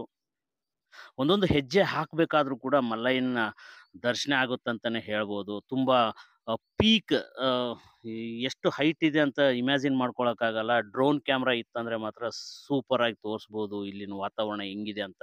ಅಂದ್ರೆ ನಾವು ಎಲ್ಲಿದ್ದೀವಿ ಅಂತ ಗೊತ್ತಾಗಲ್ಲ ಈ ಕಾಡಲ್ಲಿ. ಕಂಪ್ಲೀಟ್ ಆಗಿ ಕಾಡಿನ ಡೆಪ್ತ್ ಒಳಗೆ ಹೋಗ್ತೀವಿ. ತುಂಬಾ ಹೈಟು ಆಮೇಲೆ ಡೆಪ್ತು ಇವೆಲ್ಲ ಮಾಮೂಲಿ. ಒಂದೇ ಉಸಿರಲ್ಲಿ ಹತ್ತಕ್ಕಂತೂ ಆಗಲ್ಲ. ಅಂತ ಪ್ರಯತ್ನ ಕೂಡ ಯಾರು ಮಾಡಬೇಡಿ. ಸಣ್ಣ ಹುಡುಗರೆಲ್ಲ ತುಂಬಾ ಹೊಸ ಹುರುಪಿನಲ್ಲಿ ಹೋಗ್ತಿರ್ತಾರೆ. ಬೇಡ ಅಂತ ಒಂದು ಪ್ರಯತ್ನ ಮಾಡೋದು ಬೇಡ. ಆದಷ್ಟು ರೆಸ್ಟ್ ಮಾಡ್ತಾ ಹೋಗ್ರಿ. ಇದು ಗೋಪುರ, ಗಾಳಿ ಗೋಪುರ ಅಂತೇಳಿ ಫಸ್ಟ್ ಗೋಪುರ ಬರುತ್ತೆ. ಇದು ತುಂಬಾ ಏನಂತಂದ್ರೆ ಹೈಟ್ ಇರೋಂಥ ಗೋಪುರ ಇದು. ಸೊ ಇಲ್ಲಿಗೆ ಬಂದು ರೀಚ್ ಆದ್ಮೇಲೆ ಇದಾದ್ಮೇಲೆ ಇನ್ನೂ ಒಂದು ಗಾಳಿ ಗೋಪುರ ಅಂತ ಬರುತ್ತೆ. ಅದು ಇದಕ್ಕೆ ಕಂಪೇರ್ ಮಾಡಿದ್ರೆ ಇದು ತುಂಬಾ ಸ್ವಲ್ಪ ಜಾಸ್ತಿ ಪೀಕ್ ನಡ್ಕೊಂಡು ಹೋಗ್ಬೇಕಾಗತ್ತೆ. ಅಂದ್ರೆ ಹೈಟ್, ತುಂಬಾ ಹೈಟ್ ಪ್ರದೇಶ ಇರುತ್ತೆ ಇದು. ಸೊ ದಟ್ ಏನಂತಂದ್ರೆ ಇಲ್ಲಿಗೆ ಬಂದು ರೀಚ್ ಆದ್ಮೇಲೆ ಎಲ್ಲೋ ಒಂದ್ ಕಡೆ ಸಮಾಧಾನ ಆಗುತ್ತೆ. ತುಂಬಾ ಕೆಳಗಡೆಯಿಂದ ಮೇಲೆ ಬಂದಿರ್ತೀವಿ ಒಂದು ದೊಡ್ಡ ಬೆಟ್ಟ ಹತ್ತಿ. ಸೊ ಈ ಗಾಳಿ ಗೋಪುರದಿಂದ ಆ ಕಡೆ ಹೋದ್ಮೇಲೆ ನಾವು ಇನ್ನೂ ಒಂದು ಗೋಪುರ ಕಾಣ್ತೀವಿ. ಅದು ಚಿಕ್ಕದಿರುತ್ತೆ, ಅದು ಕೂಡ ಸ್ವಲ್ಪ ಹತ್ತಬೇಕು. ಅಂಡ್ ಏನಂತಂದ್ರೆ ಈ 2 ಗೋಪುರ ಮುಗಿಸ್ಕೊಂಡ್ಮೇಲೆ ಅಪ್ ಟು ಪೆದ್ದ ಚೆರ್ಲಂ ತನಕ, ಪೆದ್ದ ಚೆರುವು ಅನ್ನೋ ಊರು ಬರುತ್ತೆ. ಅಲ್ಲಿ ತನಕ ನಿಮ್ಗೆ ಬೆಟ್ಟ ಅನ್ನೋದೇ ಇರಲ್ಲ. ಫ್ಲಾಟ್ ರೋಡ್ ಸಿಗುತ್ತೆ ನಿಮ್ಗೆ. ಸ್ವಲ್ಪ ಅಪ್ ಅಂಡ್ ಡೌನ್ಸ್ ಇರುತ್ತೆ ಬಿಟ್ರೆ ಈ ದೊಡ್ಡ ಕಲ್ಲು ಗುಡ್ಡ ಈ ತರ ಏನಿರಲ್ಲ. ಫ್ಲಾಟ್ ರೋಡ್ ಸಿಗುತ್ತೆ ನಿಮ್ಗೆ. ಆಮೇಲೆ ಬಾಣಂತಿ ಬೆಟ್ಟ ಅಂತ ಬರುತ್ತೆ. ಸ್ವಲ್ಪ ನಾವು ಆ ಬಾಣಂತಿ ಬೆಟ್ಟದಲ್ಲಿ ಹೋದಾಗ ನಮ್ಗೆ ಇದೆ ನೋಡಿ, ಸೆಕೆಂಡ್ ಗೋಪುರ ಇದು. ಸೊ ಇಲ್ಲಿ ತನಕ ಬಂದು ರೀಚ್ ಆದ್ವಿ ಅಂದ್ರೆ ಈ ಗಾಳಿ ಗೋಪುರ ಅನ್ನೋದು ಇಲ್ಲಿಗೆ ಮುಗಿದೋಗುತ್ತೆ. ಅಂದ್ರೆ ಇದು ತುಂಬಾ ಹೈಟ್ ಪ್ರದೇಶ ನಾವು ಹತ್ತಿದೀವಿ. ಸೊ ಇಲ್ಲಿಂದ ನಾವು ಫ್ಲಾಟ್ ರೋಡಲ್ಲಿ ನಡ್ಕೊಂಡು ಹೋಗ್ಬೋದು. ಇಲ್ಲಿ ಎಲ್ಲ ಕಂಪ್ಲೀಟ್ ಆಗಿ ಬ್ಯಾಂಬೂ ಕಾಡು ಅಂತಾನೆ ಹೇಳ್ಬೋದು. ಇದಕ್ಕೆ ನಾವು ಬಾಣಂತಿ ಬೆಟ್ಟ ಅಂತ ಕರೀತಾರೆ. ಸೊ ಇಲ್ಲಿಂದ ಮುಂದೆ ಇದೆ. ನಾವು ಬಾಣಂತಿ ಬೆಟ್ಟ ಹೋದಾಗ ನಮ್ಮ ಸ್ಕಿನ್ ಎಲ್ಲ ಯೆಲ್ಲೋ ಕಲರ್ ಆಗುತ್ತೆ. ಬಟ್ ನಾವು ಹೋದಾಗ ಸಂಜೆ ಆಗಿತ್ತು. ಯಾಕಂದ್ರೆ ನಾವು ಈ ಗಾಳಿ ಗೋಪುರಕ್ಕೆ ಬಂದವಾಗೇನೆ ಸಮಯ 6 ಗಂಟೆ 7 ನಿಮಿಷ 17 ನಿಮಿಷ ಆಗಿತ್ತು, ಸಾರಿ. ಸೊ ಅಂದ್ರೆ ಇಲ್ಲಿಗೆ ಬ್ಯಾಡ್ ಲೈಟ್ ಸ್ಟಾರ್ಟ್ ಆಯ್ತು. ಸೊ ಬಾಣಂತಿ ಬೆಟ್ಟ ಹೋಗೋದ್ರೊಳಗಡೆ ಕತ್ಲಾಗಿತ್ತು. ಸೊ ಇವಾಗ ಕಿಲೋಮೀಟರ್ ವಿಚಾರಕ್ಕೆ ಬಂದು ಅಂತಂದರೆ ನಾವು ಸೊ ಸ್ಟೆಪ್ಗಳು ವಿಚಾರಕ್ಕೆ ಬಂದರೆ 24,963 ಸ್ಟೆಪ್ಗಳನ್ನ ನಾವು ಇಲ್ಲಿನ ತನಕ ಬಂದು ರೀಚ್ ಆಗಿರ್ತೀವಿ. ಅದರಲ್ಲಿ 22,069 ಅಂದರೆ ನಾವು ಮೈನಸ್ ಮಾಡಿದರೆ 2,894 ಸ್ಟೆಪ್ಗಳಾಗಿರುತ್ತೆ. ಅದು ಬಂದ್ಬಿಟ್ಟು ನಿಮಗೆ ವೀರಭದ್ರ ಸ್ವಾಮಿ ದೇವಸ್ಥಾನದಿಂದ ಹೇಳ್ತಾ ಇರೋದು ನಾನು ಇವಾಗ ಸ್ಟೆಪ್ಪು. ಆಮೇಲೆ ಕಿಲೋಮೀಟ್ರ್ ವಿಚಾರಕ್ಕೆ ಬಂತು ಅಂತಂದರೆ ನಾವು 18.72 ಕಿಲೋಮೀಟ್ರ್ ಆಗಿರುತ್ತೆ. ಅದರಲ್ಲಿ 16.62 ಮೈನಸ್ ಮಾಡಿದರೆ 2.1 ಕಿಲೋಮೀಟ್ರ್. ಅಂದರೆ ನಾಗಲೂಟಿ ವೀರಭದ್ರ ಸ್ವಾಮಿ ದೇವಸ್ಥಾನದಿಂದ ಗಾಳಿಗೋಪುರ ಹತ್ತಷ್ಟರೊಳಗಡೆ 2.1 ಕಿಲೋಮೀಟ್ರು ಬರೀ ಮೆಟ್ಟಲು ದಾರಿ ಇರುತ್ತೆ. ಅಂದರೆ ತುಂಬ ಹೈಟ್ ಪ್ರದೇಶ ಇರುತ್ತೆ. ಹಾಗೆ 2,894 ಸ್ಟೆಪ್ಗಳು ಇಲ್ಲಿವರೆಗೆ ಆಗಿರುತ್ತೆ. ಇಲ್ಲಿಂದ ಒಂದು ಸ್ವಲ್ಪ ಮುಂದೆ ಹೋಗೋಷ್ಟರೊಳಗಡೆ ಕತ್ಲಾಗುತ್ತೆ, ಯಾಕಂದರೆ ಸಮಯ 7 ಗಂಟೆ ಆಗ್ತಾ ಬರುತ್ತೆ. ಸೊ 7 ಗಂಟೆ 5 ನಿಮಿಷಕ್ಕೆ ನಾವು ಬ್ಯಾಟ್ರಿಗಳನ್ನು ಸ್ಟಾರ್ಟ್ ಮಾಡ್ತೀವಿ. ನೋಡಿ, ಬ್ಯಾಟ್ರಿಗಳು ಮಾತ್ರ ಇಲ್ಲಿ ಕಂಪಲ್ಸರಿ ಬೇಕಾಗುತ್ತೆ. ನೀವು ಮನೆಯಿಂದ ತಂದಿಲ್ಲ ಅಂದ್ರೂ ಪರವಾಗಿಲ್ಲ, ವೆಂಕಟಾಪುರದಲ್ಲಿ ಕೂಡ ನೀವು ಖರೀದಿ ಮಾಡ್ಕೊಂಬರ್ಬೋದು. ವೆಂಕಟಾಪುರ ಅನ್ನೋದು ಜಾಗದಲ್ಲಿ ನಿಮಗೆ ಟೀ ಶರ್ಟ್ ಸಿಗುತ್ತೆ, ಬರ್ಮೋಡ ಸಿಗುತ್ತೆ, ಲುಂಗಿ ಸಿಗುತ್ತೆ, ಟಾವಲ್ ಸಿಗುತ್ತೆ, ಪ್ರತಿಯೊಂದು ನಿಮಗೆ ಸಿಗುತ್ತೆ ಅಂತಲೂ ಹೇಳ್ಬೋದು. ಅಲ್ಲಿಂದ ದಯವಿಟ್ಟು ಬ್ಯಾಟ್ರಿನ ಮಾತ್ರ ಮಿಸ್ ಮಾಡ್ಕೊಂಬರ್ಬೇಡ್ರಿ. ಯಾಕಂದರೆ ರಾತ್ರಿ ಸಮಯದಲ್ಲಿ ನಡಿಬೇಕಾದ್ರೆ ನಮಗೆ ಬ್ಯಾಟ್ರಿ ಬಹಳಷ್ಟು ಪಾತ್ರ ನಿರ್ವಹಿಸ್ತದೆ ನಮಗೆ. ಸೊ ಭಾಳಷ್ಟು ಹೆಲ್ಪ್ ಕೂಡ ಮಾಡುತ್ತೆ ಅಂತ ಹೇಳ್ಬೋದು. ಯಾಕಂದರೆ ಕಲ್ಲುಗಳು ಅಡ್ಡ ಬರುತ್ತೆ, ತೆಗ್ಗಿರುತ್ತೆ, ಹೈಟ್ ಪ್ರದೇಶ ಇರುತ್ತೆ, ಬೇಕಾಗುತ್ತೆ. ಕಂಪಲ್ಸರಿ ಬ್ಯಾಟ್ರಿ ಅಂತೂ ಬೇಕು. ಬ್ಯಾಟ್ರಿ ಮತ್ತು ಕೋಲು ಅವೆರಡರ ಪಾತ್ರ ತುಂಬ ಮುಖ್ಯವಾಗಿರುತ್ತೆ. ರಾತ್ರಿ ಸಮಯದಲ್ಲಿ ನಡಿಬೇಕಾದ್ರೆ ನಮಗೆ ಏನೂ ಗೊತ್ತಾಗಲ್ಲ, ಅಂದರೆ ಎಷ್ಟು ನಡೆದಿದ್ದೀವಿ ಅಂತ ಗೊತ್ತಲ್ಲ, ತುಂಬ ದಾರಿ ಸಾಗುತ್ತೆ ಅಂತಲೂ ಹೇಳ್ಬೋದು. ನಡೆದಿದ್ದೇ ಗೊತ್ತಾಗಲ್ಲ ಗುರು, ಅಷ್ಟೇ. ಸೊ ಪೆದ್ದ ಚೆರುವಿಗೆ ನಾವು ರೀಚ್ ಆಗ್ತೀವಿ ಸಕ್ಸಸ್ಫುಲ್ ಆಗಿ. ರಾತ್ರಿ 11 ಗಂಟೆಗೆ ನಾವು ಪೆದ್ದ ಚೆರುವಿಗೆ ಬಂದು ರೀಚ್ ಆಗ್ತೀವಿ. ಗೊತ್ತೇ ಆಗ್ಲಿಲ್ಲ ನಮ್ಗೆ ಪೆದ್ದ ಚೆರುವು ಅಂತ, ಯಾಕಂದ್ರೆ ಇಲ್ಲಿ ಲೈಟ್ ಇಲ್ಲ, ಪ್ರಸಾದ ಕೇಂದ್ರಗಳಿಲ್ಲ, ಮಸಾಜ್ ಕೇಂದ್ರಗಳಿಲ್ಲ, ಆಮೇಲೆ ಟೀ ಕಾಫಿ ಎಲ್ಲ ಸಿಕ್ತಿತ್ತು, ಏನು ಸಿಗ್ಲಿಲ್ಲ. ಯಾಕಂದ್ರೆ ನಾವು ಬಂದಿರೋದು 2 ದಿನ ಮುಂಚಿತವಾಗಿ. ಸೊ ಪರವಾಗಿಲ್ಲ, ಅಡ್ಜಸ್ಟ್ ಆದ್ವಿ. ರಾತ್ರಿ 11 ಗಂಟೆಗೆ ನಾವು ಬಂದು ರೀಚ್ ಆಗ್ತೀವಿ. ಅಂದ್ರೆ ಮಧ್ಯಾಹ್ನ 1 ಗಂಟೆ 50 ನಿಮಿಷದಿಂದ ನಾವು ಇಲ್ಲಿಗೆ 11 ಗಂಟೆಗೆ ರೀಚ್ ಆಗಿದ್ದೀವಿ. ಅಂದ್ರೆ ಸರಿ ಸುಮಾರು 9 ಗಂಟೆಗಳ ಕಾಲ ನಾವು ಪಾದಯಾತ್ರೆನ ಮಾಡಿ ಪೆದ್ದ ಚೆರುವಿಗೆ ಬಂದು ರೀಚ್ ಆಗ್ತೀವಿ. ಇಲ್ಲಿ ಮಲ್ಗಕ್ಕೆ ನಮ್ಗೇನು ಸಿಗ್ಲಿಲ್ಲ, ಬರೀ ನೆಲ ಬಿಟ್ರೆ. ಹಾಗಾಗಿ ನಾವು ಜಾಸ್ತಿ ಹೊತ್ತು ಮಲ್ಗಕ್ಕೆ ಆಗ್ಲಿಲ್ಲ. ಮೇಲ್ಗಡೆ ಫಾಗ್ ಬಿದ್ದಂಗೆ ಚಳಿ ಬೀಳ್ತಿತ್ತು ಮೈ ಮೇಲೆ. ಸೊ ಒದ್ಸ್ಕೊಳಕ್ಕೆ ಏನು ತಂದಿರ್ಲಿಲ್ಲ, ಬ್ಲಾಂಕೆಟ್ ಗಿಂಕೆಟು. ಸೊ ಹಾಗಾಗಿ ನಾವು ಒಂದೇ 1 ತಾಸುಗಳು ಮಾತ್ರ ನಾವು ಇಲ್ಲಿ ರೆಸ್ಟ್ ಮಾಡ್ತೀವಿ. ಆಮೇಲೆ ಕಿಲೋಮೀಟರ್ ವಿಚಾರಕ್ಕೆ ಬಂದ್ವಿ ಅಂತಂದ್ರೆ 43,996 ಸ್ಟೆಪ್ಗಳಾಗಿರುತ್ತೆ ವೆಂಕಟಾಪುರದಿಂದ ಇಲ್ಲಿವರೆಗೆ. ಅದರಲ್ಲಿ 7,567 ಮೈನಸ್ ಮಾಡಿದರೆ 36,429 ಸ್ಟೆಪ್ಗಳಾಗಿರುತ್ತೆ ವೆಂಕಟಾಪುರದಿಂದ ಇಲ್ಲಿಗೆ. 33.15 ಕಿಲೋಮೀಟರ್ ಆಗಿರುತ್ತೆ. ಅದರಲ್ಲಿ 5.68 ಕಿಲೋಮೀಟರ್ನ ಮೈನಸ್ ಮಾಡಿದರೆ ವೆಂಕಟಾಪುರದಿಂದ ಇಲ್ಲಿವರೆಗೆ 27.47 ಕಿಲೋಮೀಟರ್ ಆಗಿರುತ್ತೆ. ಅಲ್ಲಿಗೆ ಮಧ್ಯರಾತ್ರಿ 1 ಗಂಟೆ ಆಯಿತು. ನಿದ್ದೆನೇ ಬರಲಿಲ್ಲ ಗುರು, ಎಷ್ಟು ಒದ್ದಾಡಿದ್ರು ಕೂಡ. ನಾನಂತೂ ಒಂದು ಅರ್ಧ ಗಂಟೆ ನಿದ್ದೆ ಮಾಡಿದ್ನಪ್ಪ. ನನ್ನ ಗೊರಕೆ ಸೌಂಡ್ಗೆ ಯಾರೊಬ್ಬರು ನಿದ್ದೆ ಮಾಡಲಿಲ್ಲ, ನನ್ನನ್ನು ಸರಿ ಬೈಕೊಂಡ್ರು ಕೂಡ. ಸೊ ಓಕೆ, ಪರವಾಗಿಲ್ಲ, ಏನು ಮಾಡೋಕ್ಕಾಗಲ್ಲ. ನಾನು ಒಂಚೂರು ಗೊರಕೆ ಹೊಡಿತೀನಂತೆ, ಅದು ನಂಗಂತೂ ಗೊತ್ತಿಲ್ಲಪ್ಪ, ನನ್ನ ಸೌಂಡ್ ನಂಗೆ ಹೆಂಗೆ ಕೇಳಿಸುತ್ತೆ ಹೇಳಿ. ಹಾಗಾಗಿ ಯಾರೂ ನಿದ್ದೆ ಮಾಡಲಿಲ್ಲ. ಅಲ್ಲಿಂದ 1 ಗಂಟೆಯಿಂದ ಜರ್ನಿ ಸ್ಟಾರ್ಟ್ ಮಾಡ್ತೀವಿ. ರಾತ್ರಿ ಸಮಯ ನಡೆಯೋದು ತುಂಬ ಒಳ್ಳೆಯದು ಅಂತ ಗೊತ್ತಾಯಿತು. ಯಾಕಂದರೆ ಸಮಯ ಕಳೆದದ್ದೇ ಗೊತ್ತಾಗಲ್ಲ, ಆಯಾಸು ಆಗಲ್ಲ, ಏನು ಗೊತ್ತೇ ಆಗಲ್ಲ ದಾರಿ ನಡೆದಿರೋದು. ಹಾಗಾಗಿ ನಾವು 1 ಗಂಟೆಯಿಂದ ಶ್ರೀಶೈಲಂ ಕಡೆಗೆ ನಾವು ರಾತ್ರಿ ಸ್ಟಾರ್ಟ್ ಮಾಡ್ತೀವಿ. ಇಲ್ಲಿಂದ ಪೆದ್ದ ಚೆರುವಿಂದ ಏನಿದೆಯಲ್ಲ ರೋಡು, ಅದು ಹಗಲತ್ತಾಗಬೇಕು ಗುರು. ನಿಮಗೆ ತೋರಿಸ್ತಿದ್ರೆ ತುಂಬ ಅಂದರೆ ತುಂಬ ಪೀಕ್ ಡೆಪ್ತು ಹಂಗೆ ಇದೆ, ಹೈಟು ಹಂಗೆ ಇದೆ. ಹೆಂಗೆ ಇಳಿಬೇಕು ಹೆಂಗೆ ಹತ್ತಬೇಕು ಗೊತ್ತಾಗಲ್ಲ ನೋಡಿ. 2 ಗಂಟೆಗೆ ಇನ್ನೂ 10 ನಿಮಿಷ ಅಂದರೆ 40 ನಿಮಿಷ ಇಲ್ಲಿ ತನಕ ನಡ್ಕೊಂಡು ಬಂದಿದ್ದೀವಿ, 45 ನಿಮಿಷ. ಸೊ ಬರೀ ಕಲ್ಲುಗಳು ಕಲ್ಲುಗಳು ಕಲ್ಲುಗಳು, ಗುಡ್ಡ ಹತ್ತೋದು ಗುಡ್ಡ ಇಳಿಯೋದು, ಗುಡ್ಡ ಹತ್ತೋದು ಗುಡ್ಡ ಇಳಿಯೋದು. ಆ ರಾತ್ರಿ ಆಗಿರೋದಕ್ಕೆ ನಡೀತೀವೋ ಏನೋ ಗೊತ್ತಿಲ್ಲ. ನಮ್ಗೆ 2ನೇ ವರ್ಷ ಇದು ಅನುಭವ. ರಾತ್ರಿನೇ ನಡೆದಿದ್ದೀವಿ ಇದೆಲ್ಲ ಏರಿಯಾ, ಗೊತ್ತಾಗಲ್ಲ. 2 ಗಂಟೆ ನೋಡಿ, 2 ಗಂಟೆಗೆ 10 ನಿಮಿಷ ಕಡಿಮೆ ಇದೆ. 3 ಗಂಟೆ 5 ನಿಮಿಷ ಇಲ್ಲಿ ನೋಡಿ, ಮತ್ತೊಂದು ವಿಡಿಯೋ ಇದು. ಸೊ 3 ಗಂಟೆಗೆ ನಾವು ಇಲ್ಲಿ ಬಂದು ತಲುಪ್ತೀವಿ. ಎಲ್ಲಿ ಅಂತ ಜಾಗ ಗೊತ್ತಾಗಲ್ಲ. ಸೊ ಹತ್ತೋದೇ ಇಳಿಯೋದೆ. ಇಲ್ಲಿ ಮಾತ್ರ ಬ್ಯಾಟ್ರಿ ಕೋಲು ಕಂಪಲ್ಸರಿ ಬೇಕು ಸರ್. ಅದೆಲ್ಲ ಇಲ್ಲ ಅಂದರೆ ಆಗಲ್ಲ. ಬರೀ ಕಾಲಲ್ಲಿ ನಡೀತಾರಂಥದ್ದು, ಹೆಂಗೆ ನಡೀತಾರೋ ಗೊತ್ತಿಲ್ಲ. ಬಟ್ ಬ್ಯಾಟ್ರಿ ಅಂತೂ ಬೇಕು, ಕೋಲು ಬೇಕು, ಬ್ಯಾಟ್ರಿ ಬೇಕು. ರಾತ್ರಿ ಸಮಯದಲ್ಲಿ ಹೋಗಿದ್ದೇ ಗೊತ್ತಾಗಲ್ಲ. ಇಲ್ಲಿ ಒಂದು ಬೆಟ್ಟ ನೋಡ್ತೀನಿ ನಾನು. ಇದು ಏನಂದರೆ ವಿಶೇಷವಾದ ಬೆಟ್ಟ. ಇದು ಏನೋ ಹರಕೆ ಬೆಟ್ಟ ಅಂತ ಹೇಳ್ತಾರೆ. ಇಲ್ಲಿ ಏನಾದರೂ ಹರಕೆ ಹೊತ್ಕೊಂಡು ಒಂದು ಮನೆ ಕಟ್ತಾರೆ ಕಲ್ಲುಗಳಿಂದ. ಆಮೇಲೆ ಗಿಡಗಳಿಗೆ ನೋಡಿ ಯಾವ ಥರ ಒಂಥರ ನೋಡಿ ಭಯ ಆಯಿತು ಬ್ಯಾಟ್ರಿ ಹಾಕಿ ನೋಡಿದರೆ. ತುಂಬ ಏನೋ ಬಟ್ಟೆ ಅದು ಇದು ಹರಕೆ ಕಟ್ಟಿ ಇರೋಂಥ ಗಿಡಗಳಿದಾವೆ ಇಲ್ಲಿ. ಬ್ಯಾಟ್ರಿ ಹಾಕಿ ನೋಡಿದ್ವಿ, ಭಯ ಆಯಿತು ಸಟ್ ಅಂತ. ಒಂಥರ RR ಪಿಕ್ಚರಲ್ಲಿ ನೋಡ್ದಂಗೆ ಆಯಿತು ಆ ಗಿಡಗಳನ್ನ. ಸೊ ಓಕೆ, ಇಲ್ಲಿಂದ ನಾವು ಹೋಗ್ತೀವಿ. ಸೊ ನೋಡಿ ನೀವೇ ಜರ್ನಿ ಹೆಂಗಿರುತ್ತಂತ ಕಣ್ ತುಂಬಿಸ್ಕೊಳ್ಳಿ.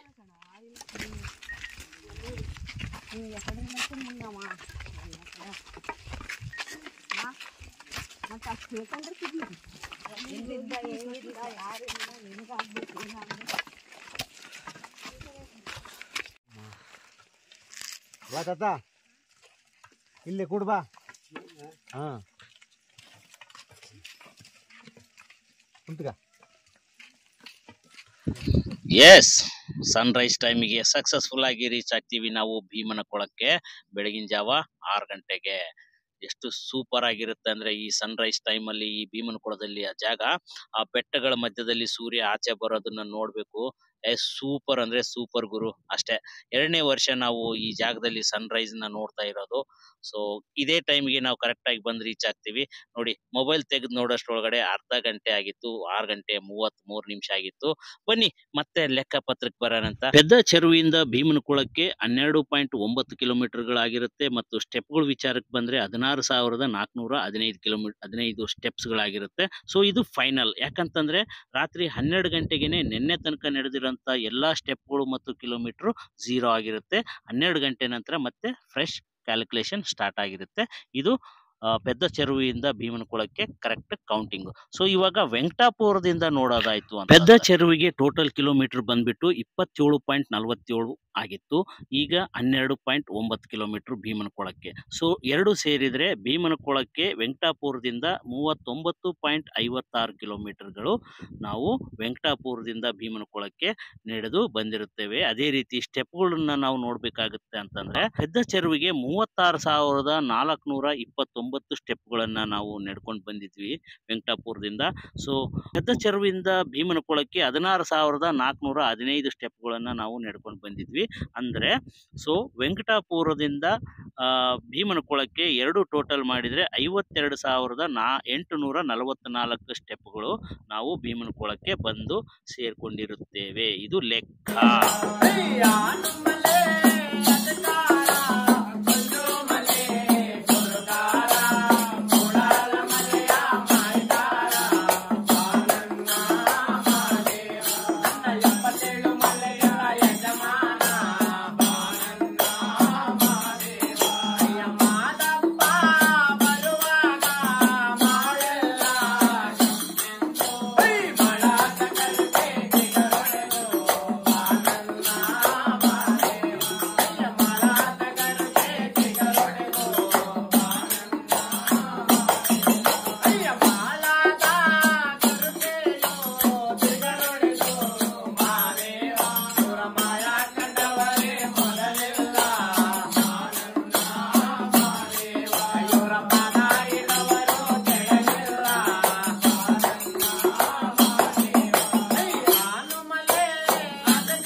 ಹೌದೌದು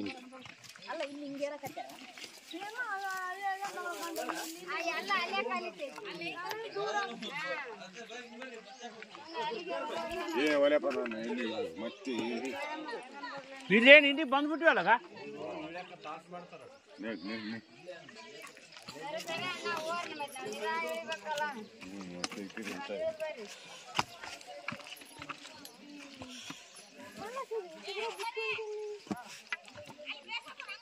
ಆಯ್ತು ತಿಳಿದ್ಬಿಟ್ಟು ತಗ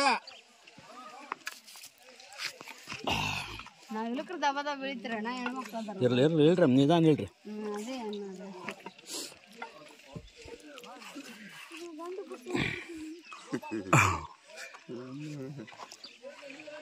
ಎಗರ್ಬೇಕಮ್ಮ ಹೆಣ್ಮಕ್ಳು ಎಷ್ಟು ಗಟ್ಟಿ ಇದೆ. ರೆಟ್ಟಿ ನೋಡಿ ಹೆಂಗ್ ಬಡಿತಾರೆ ಎಗ್ರಾಡಿ. ಹೆಣ್ಮಕ್ಳು ಅಂತ ಯಾಕಿಂದ ಬೀಳ್ತೀರಿ ನೀವು?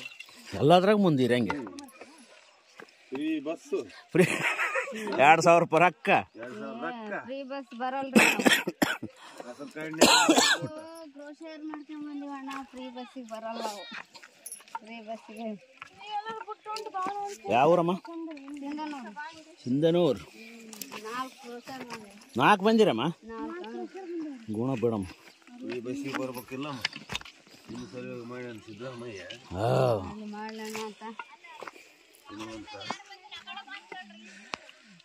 ಸರಿಯಾಗಿ ಸ್ವಲ್ಪ ನಾ ಹೋಗ್ಬಿಡ್ತೀನಿ. ಬರ್ರಿ ಮುಂದೆ ಜಗ್ಗಿ ಹೆಣ್ಮಕ್ಳು ಇರ್ಲಿ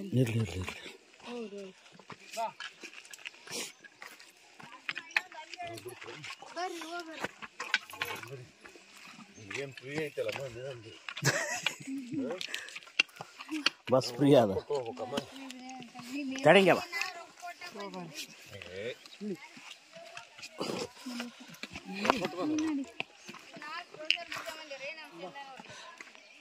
ಅಲ್ಲಂಗೆ ಫ್ರೀ ಬಸ್ ಐತೆ ಅಲ್ಲಿ ಡೈರೆಕ್ಟ್. ನೀವ್ ಯಾಕೆ ಬಸ್ ಮುಗಿಸಿದ್ರಿ? ಎಂತ ಮನುಷ್ಯರು ನೀವು? ಇದು ಶ್ರೀಗಂಧ ಕಷ್ಟ ಅಂತ ಫ್ರೀ ಆಮೇಲೆ ಇಲ್ಲ ಅಲ್ಲ ಆಂಧ್ರ ಇಲ್ಲ ಅಲ್ಲಿ ತನ ಬರ್ಬೇಕಲ್ಲ ರೈತರು.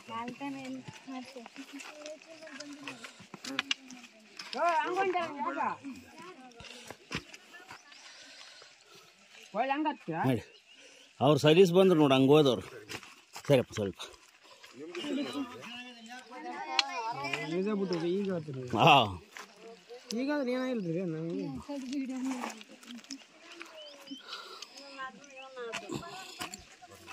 ಮೆಲ್ಕ ಅಜ್ಜಿ ಯಾವ್ರಂಗೆ? ಸಿನ್ನೂರಾ? ಸೂಪರ್.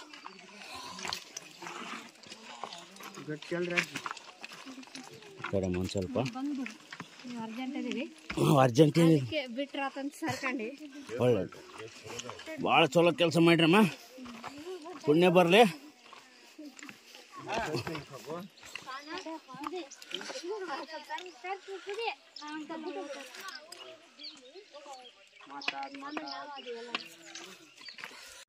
ಆ್ಯಕ್ಚುಲ್ ಆಗಿ ಹೇಳಬೇಕು ಅಂದರೆ ಇದು ಶಾರ್ಟ್ ರೂಟು, ಅಂದರೆ ರಾಂಗ್ ರೂಟು. ಇದು ಮೇನ್ ರೂಟ್ ಅಲ್ಲ, ಇನ್ನೊಂದು ರೂಟ್ ಇದೆ, ಮೇನ್ ರೂಟು ಸ್ಟೆಪ್ ಥರ ಇದೆ. ಸೊ ಆ ರೂಟಲ್ಲಿ ಬರಬೇಕು. ಸೊ ಇದು ಶಾರ್ಟ್ ಕಟ್ ಆಗುತ್ತೆ, 1 ಕಿಲೋಮೀಟ್ರ್ 2 ಕಿಲೋಮೀಟ್ರ್ ಅಂತೇಳಿ ಈ ಥರ ಟ್ರೈ ಮಾಡ್ತೀವಿ. ಸೊ ಆಗದೆ ಇರೋರು ದಯವಿಟ್ಟು ಟ್ರೈ ಮಾಡಬೇಡಿ, ಯಾಕಂದರೆ ತುಂಬ ಅಂದರೆ ತುಂಬ ಡೀಪ್ ಇದೆ. ಒಂದು ಸ್ವಲ್ಪ ಏನಾದರೂ ಕಾಲು ಜಾರಿದ್ರೆ ತುಂಬ ಕಷ್ಟನೇ. ಹಾಗಾಗಿ ಇಲ್ಲಿ ಕೋಲ್ಗಳದ್ದು ಸರಿಗೆ ಯೂಸ್ ಆಗುತ್ತೆ ಅಂತ ಹೇಳ್ಬೋದು, ಕೋಲ್ಗಳು ಸಹಾಯ. ಸೊ ಇದೇ ಭೀಮನಕೊಳದ ತಳ. ಓಕೆ, ಸೊ ಭೀಮನಕೊಳದ ತಳ ಇದಾಗಿರುತ್ತೆ. ಸೊ ಇಲ್ಲಿ ಕೂಡ ಒಂದು ಶಾರ್ಟ್ ರೂಟ್ ಅಂತಾನೆ ಹೇಳ್ಬೋದು. ಇದು ತುಂಬ ಅಪಾಯ, ಏಜ್ ಆಗಿರೋರಿಗೆ ಕಷ್ಟ ಆಗತ್ತೆ, ಆಮೇಲೆ ತುಂಬ ವಯಸ್ಸಾಗಿರಿ, ಆಮೇಲೆ ದಪ್ಪ ಇರೋರಿಗೆ ತುಂಬ ಕಷ್ಟ ಆಗುತ್ತೆ. ಈ ಥರ ಕಲ್ಲು ಸಂದಿಗಳಲ್ಲಿ ಕೂಡ ನಡೆದುಕೊಂಡು ಇಳ್ಕೊಂಡು ಹೋಗಬೇಕು. ಸೊ ಎಚ್ಚರವಾಗಿ ಇದ್ದು ನಾವು ಇಲ್ಲಿಂದ ಅಲರ್ಟಲ್ಲಿ ಇರಬೇಕಾಗತ್ತೆ, ಯಾಕಂದರೆ ಇದು ಶಾರ್ಟ್ ಕಟ್ ರೂಟ್ ಆಗಿರುತ್ತೆ. ಸೊ ಬೇಗ ಹೋಗ್ತೀವಿ ಅನ್ನೋದೊಂದು ಇದ್ರ ಮೇಲೆ ನಾವು ಈ ದಾರಿನ ಹುಡ್ಕೊಂಡು ಬರ್ತೀವಿ. ಸೊ ಆಗದೆ ಇರೋರು ದಯವಿಟ್ಟು ಈ ರೂಟಲ್ಲಿ ಬರಬೇಡಿ ಅಂತ ಹೇಳಲಿಕ್ಕೆ ಬಯಸ್ತೀನಿ. ಬಟ್ ಎಲ್ಲರೂ ಹಿಂಗೆ ಬರೋದನ್ನು ನಾನು ನೋಡಿದ್ದೀನಿ ಕೂಡ, ಏನೂ ಮಾಡೋಕ್ಕಾಗಲ್ಲ. 4 ಜನ ಹೆಂಗೆ ಅಂದರೆ ನಾವು ಹಂಗೆ. ನೋಡಿ ಎಷ್ಟು ಕಷ್ಟ ಇದೆ, ಒಂದು ಸ್ವಲ್ಪ ಜಾರಿದ್ರೆ ಅಲ್ಲೇ ಮುಂದೆ ಬಿದ್ದುಬಿಡ್ತೀವಿ. ಸೊ ಲಾಸ್ಟ್ ಟೈಮು ಆ ಪಕ್ಕದಲ್ಲಿರೋ ಗಿಡ, ಆ ಗಿಡದಿಂದ ಕೂಡ ಕೆಳಗಡೆ ಇಳಿದಿದ್ದೀವಿ. ಅದು ಕಾಲು ಏಟಾಗ್ಲಿಟ್ಟ ನೋಡಿ ಫೋಟೋಗ್ರಾಫರ್ಗ. ಸೊ ಇದಾಗಿರುತ್ತೆ ಭೀಮನಕೊಳದ ತಳಭಾಗ. ಸೊ ಮೇಲಿನಿಂದ ನೋಡಿದಾಗ ಒಂಥರ ನೀರು ಕಂಡಂಗೆ ಕಾಣಿಸುತ್ತೆ, ಅಲ್ಲಿ ನೀರು ಇರುತ್ತೆ ಅಂತ ಅನ್ಸುತ್ತೆ, ಬಟ್ ನೀರಿಲ್ಲ. ಇದು ಭೀಮನಕೊಳದ ಜಾಗ. ಇದಕ್ಕೊಂದು ಹಿಸ್ಟ್ರಿ ಇದೆ, ಬಟ್ ನಂಗೆ ಅಷ್ಟೊಂದು ಹಿಸ್ಟ್ರಿ ಗೊತ್ತಿಲ್ಲ, ಇದು ಏನಕ್ಕೆ ಭೀಮನಕೊಳ ಅಂತ ಹೆಸರಿಟ್ಟಿದಾರಂತೆ. ಸೊ ಅದೇನೋ ಗಜ ತಗೊಂಡು ಅಲ್ಲಿ ಹೊಡೆದಿರೋ ಮಾರ್ಕ್ ಇದೆ, ಅಲ್ಲೊಂದು ಕೊಳವೆ ಬಾವಿ ಥರ ಇದೆ, ಅದೇ ಭೀಮನಕೊಳ ಅಂತ ಹೇಳ್ತಾರೆ. ಬಟ್ ಸಾರಿ, ಡೀಟೇಲ್ಸ್ ಗೊತ್ತಿಲ್ಲ. ಗೊತ್ತಿಲ್ಲದೆ ಏನು ಎಕ್ಸ್ಪ್ಲೇನ್ ಮಾಡೋದು ತುಂಬ ತಪ್ಪು ಅಂತಲೂ ನಂಗೆ ಗೊತ್ತು. ಅದಕ್ಕೆ ಭೀಮನಕೊಳ ಅಷ್ಟೇ, ಮುಂದಿನ ವಿಚಾರ ನೀವು ಅಧ್ಯಯನ ಮಾಡಿ ಅಷ್ಟೇ. ಸೊ ಇದು ಭೀಮನಕೊಳದ ತಳಭಾಗ ಅಂತ ಹೇಳ್ಬೋದು. ಹೇಳೋದೇನು, ಭೀಮನಕೊಳದ ತಳಭಾಗನೇ ಇದು. ಸೊ ನೋಡಿ ಈ ಹೆಂಗಿರುತ್ತಂತಂದರೆ, ಈ ಥರ ಸಾಹಸ ಮಾಡಿ ನಾವು ಇಳಿದು ಬರಬೇಕಾಗತ್ತೆ. ಅದಕ್ಕೆ ಸೀದಾ ರೋಡ್ಗೆ ಹೋಗೋದೇ ಬೆಟ್ರು. ಇದು ಶಾರ್ಟ್ಕಟ್ ರೂಟ್ ಅಂತೇಳಿ ಈ ಥರ ರಿಸ್ಕ್ ತೊಗೊಂಡು ಬರ್ತೀವಿ. ತುಂಬ ಕೇರ್ಫುಲ್ಲಾಗಿ ಹೆಜ್ಜೆಗಳನ್ನ ಇಡಬೇಕಾಗತ್ತೆ. ಸೊ ಈ ಥರ ಮೆಲ್ಲ ಮೆಲ್ಲ ಬರಬೇಕು ಈ ಬೆಟ್ಟ ಗುಡ್ಡಗಳನ್ನು ಸಂಧಿಗಳಲ್ಲಿ. ಬಂದು ನಾವು ಭೀಮನಕೊಳದ ತಳಭಾಗ ಸೇರ್ಕೊಂತೀವಿ. ನೋಡಿ ನಿಮ್ಗೆ ಇನ್ನೊಂದು ವಿಶೇಷ ಏನಂತಂದರೆ, ಇವಾಗ ಹೇಳೋದೇನೆಂದರೆ, ಇಲ್ಲಿಗೆ ನಾವು ಇಳಿಯೋದು ಮುಗೀತು. ಅಂದರೆ ಡೆಪ್ತ್ ಏನು ಇರುತ್ತಲ್ಲ, ಅಪ್ ಆ್ಯಂಡ್ ಡೌನ್ ಏನಿರುತ್ತಲ್ಲ, ಡೌನ್ ಭಾಗ ಮುಗೀತು. ಇದೇ ಲಾಸ್ಟ್ ಡೌನು. ವೆಂಕಟಾಪುರದಿಂದ ಏನು ಬೆಟ್ಟ ಗುಡ್ಡಗಳನ್ನು ಹತ್ತೋದು ಇಳಿಯೋದು ಹತ್ತೋದು ಇಳಿಯೋದು ಮಾಡ್ತೀವಲ್ಲ, ಸೊ ಇಲ್ಲಿಗೆ ಇಳಿಯೋದು ಮುಗೀತು. ಇನ್ನೇನಿದ್ರೆ ಹತ್ತದೇ. ನೋಡಿ ಅಲ್ಲಿ ಹತ್ತದ ಇದಾರಲ್ಲ ಬೆಟ್ಟ, ಇದೇ ಥರ 3 ಬೆಟ್ಟಗಳನ್ನು ಹತ್ತಬೇಕು. ಸುಮಾರು ಒಂದು 2 ಕಿಲೋಮೀಟರ್ ಆಗುತ್ತೆ. ಅಂದರೆ ಹತ್ತೋದೇ ಇರುತ್ತೆ ಕಂಪ್ಲೀಟಾಗಿ, ಬರೀ ಸ್ಟೆಪ್ಗಳು ಬರುತ್ತೆ, ಕಲ್ಲು ಗುಡ್ಡಗಳೇ ಬರುತ್ತೆ. ಸೊ ನಿಮಗೆ ಫ್ಲ್ಯಾಟ್ ರೋಡ್ ಅನ್ನೋದೇ ಸಿಗಲ್ಲ ಇಲ್ಲಿಂದ, ಬರೀ ಹತ್ತತಾನೇ ಇರಬೇಕು ಇಲ್ಲಿಂದ. ಇದೇ ಭೀಮನಕೊಳದ ತಳಭಾಗ. ಸೊ ಇಲ್ಲಿಂದ ನಾವು ಹತ್ತಬೇಕು, ಅಂದರೆ ಇಳಿಯೋದು ಮುಗೀತು ಇಲ್ಲಿಗೆ, ಹತ್ತೋದೇ ಇನ್ಮೇಲೆ ಏನಿದ್ರೆ. ಇದು ಭೀಮನಕೊಳದ ತಳಭಾಗ ಆಗಿರುತ್ತೆ. ಇಲ್ಲಿಂದ ನಾವು ಹತ್ತತಾನೇ ಇರಬೇಕು. ಹತ್ತೋದು ಕೂಡ ಅಷ್ಟೇ ತುಂಬ ಡೇಂಜರ್ ಅಂತ ಹೇಳ್ಬೋದು. ಡೇಂಜರ್ ಅಂದರೆ ಏನಂತಂದರೆ, ಮೇನ್ ರೋಡಿಗೆ ಹೋದರೆ, ಅದು ಇರೋಂಥ ಮೇನ್ ರೋಡಿಗೆ ಹೋದರೆ ನಮಗೇನು ಅನಿಸಲ್ಲ, ಅಂದರೆ ಆ ದಾರಿ ಮುಖಾಂತರ ಹೋದರೆ. ಇದು ನಾವು ಹೋಗ್ತಾ ಇರೋದೆಲ್ಲ ಶಾರ್ಟ್ಕಟ್ ರೂಟು, ಹಾಗಾಗಿ ಒಂದು ಸ್ವಲ್ಪ ಡೇಂಜರ್ ಅಂತ ಹೇಳ್ತೀನಿ. ವಯಸ್ಸಾಗಿರೋರಿಗೆ ಅಂಥವ್ರಿಗೆಲ್ಲ ಒಂದು ಸ್ವಲ್ಪ ಕಷ್ಟ ಆಗುತ್ತೆ. ಅಂಥವರೆಲ್ಲ ಮೇನ್ ಯಾವ ದಾರಿ ಇರುತ್ತೆ ಆ ದಾರಿಗೆ ಬರಬಹುದು ಅಂತ ನಾನು ಹೇಳಲಿಕ್ಕೆ ಬಯಸ್ತೀನಿ. ಸೊ ಎಲ್ಲರೂ ಇದೇ ದಾರಿಗೆ ಬರ್ತಾರ್ರಿ, ಹಂಗೇನಿಲ್ಲ. ಯಾಕಂದರೆ ಶಾರ್ಟ್ಕಟ್ ಆಗುತ್ತೆ ಅಂತೇಳಿ ಒಬ್ಬರಿಂದ ಒಬ್ಬರು ಹಂಗೆ ನುಗ್ತಾನೆ ಇರ್ತಾರೆ. ಲಾಸ್ಟ್ ವೀಡಿಯೋದಲ್ಲಿ ನಿಮಗೆ ತೋರಿಸಿದ್ದೀನಿ, ಅಜ್ಜಿಂದ್ರು ಕೂಡ ಇದೇ ರೋಡಲ್ಲಿ ಹಿಡ್ಕೊಂಡು ಹಂಗೆ ಗಿಡ ಹಿಡ್ಕೊಂಡು, ಒಬ್ಬರು ಕೈ ಒಬ್ರು ಹಿಡ್ಕೊಂಡು ಹತ್ತೋದನ್ನು ನಾನು ನಿಮಗೆ ಲಾಸ್ಟ್ ವೀಡಿಯೋದಲ್ಲಿ ಕೂಡ ತೋರಿಸಿದ್ದೀನಿ. ಸೊ ಈ ವಿಡಿಯೋದಲ್ಲಿ ತೋರ್ಸೋಣ ಅಂತಂದರೆ ಇರೋದೇ ನಾವು ಒಂದು 20 ಜನ. ಯಾರನ್ನ ತೋರಿಸೋದು ಯಾರನ್ನ ಬಿಡೋದು ಗೊತ್ತಾಗಲಿಲ್ಲ. ಸೊ ಬರೀ ಕಾಡನ್ನು ತೋರಿಸ್ತಾ ಇದ್ದೀನಿ. ಸೊ ಟೋಟಲ್ ಅರೌಂಡ್ ಒಂದು 100 ಜನ ನಡೆದಿದ್ದೀವಪ್ಪ ಅಷ್ಟೇ, ನಂಗೆ ಅನ್ಸಿರೋ ಮಟ್ಟಿಗೆ. ನೋಡಿ ಅಲ್ಲಿ ಕಾಣಿಸ್ತಾ ಇರೋದೇ ಭೀಮನಕೊಳ ತಳಭಾಗ, ಅಲ್ಲಿಂದ ನಾವು ಬಂದಿದ್ದೀವಿ ಇವಾಗ ಮೇಲೆ. ಓಕೆ, ಸೊ ಇನ್ಮೇಲೆ ಏನಿದ್ರೆ ನಾವು ಹತ್ತೋದೆ ನೋಡಿ, ಹತ್ತೋದನ್ನು ನೋಡಿ ಮಜಾ ಮಾಡಿ ಎಂಜಾಯ್ ಮಾಡಿ ಕಣ್ಣು ತುಂಬಿಸ್ಕೊಳ್ಳಿ.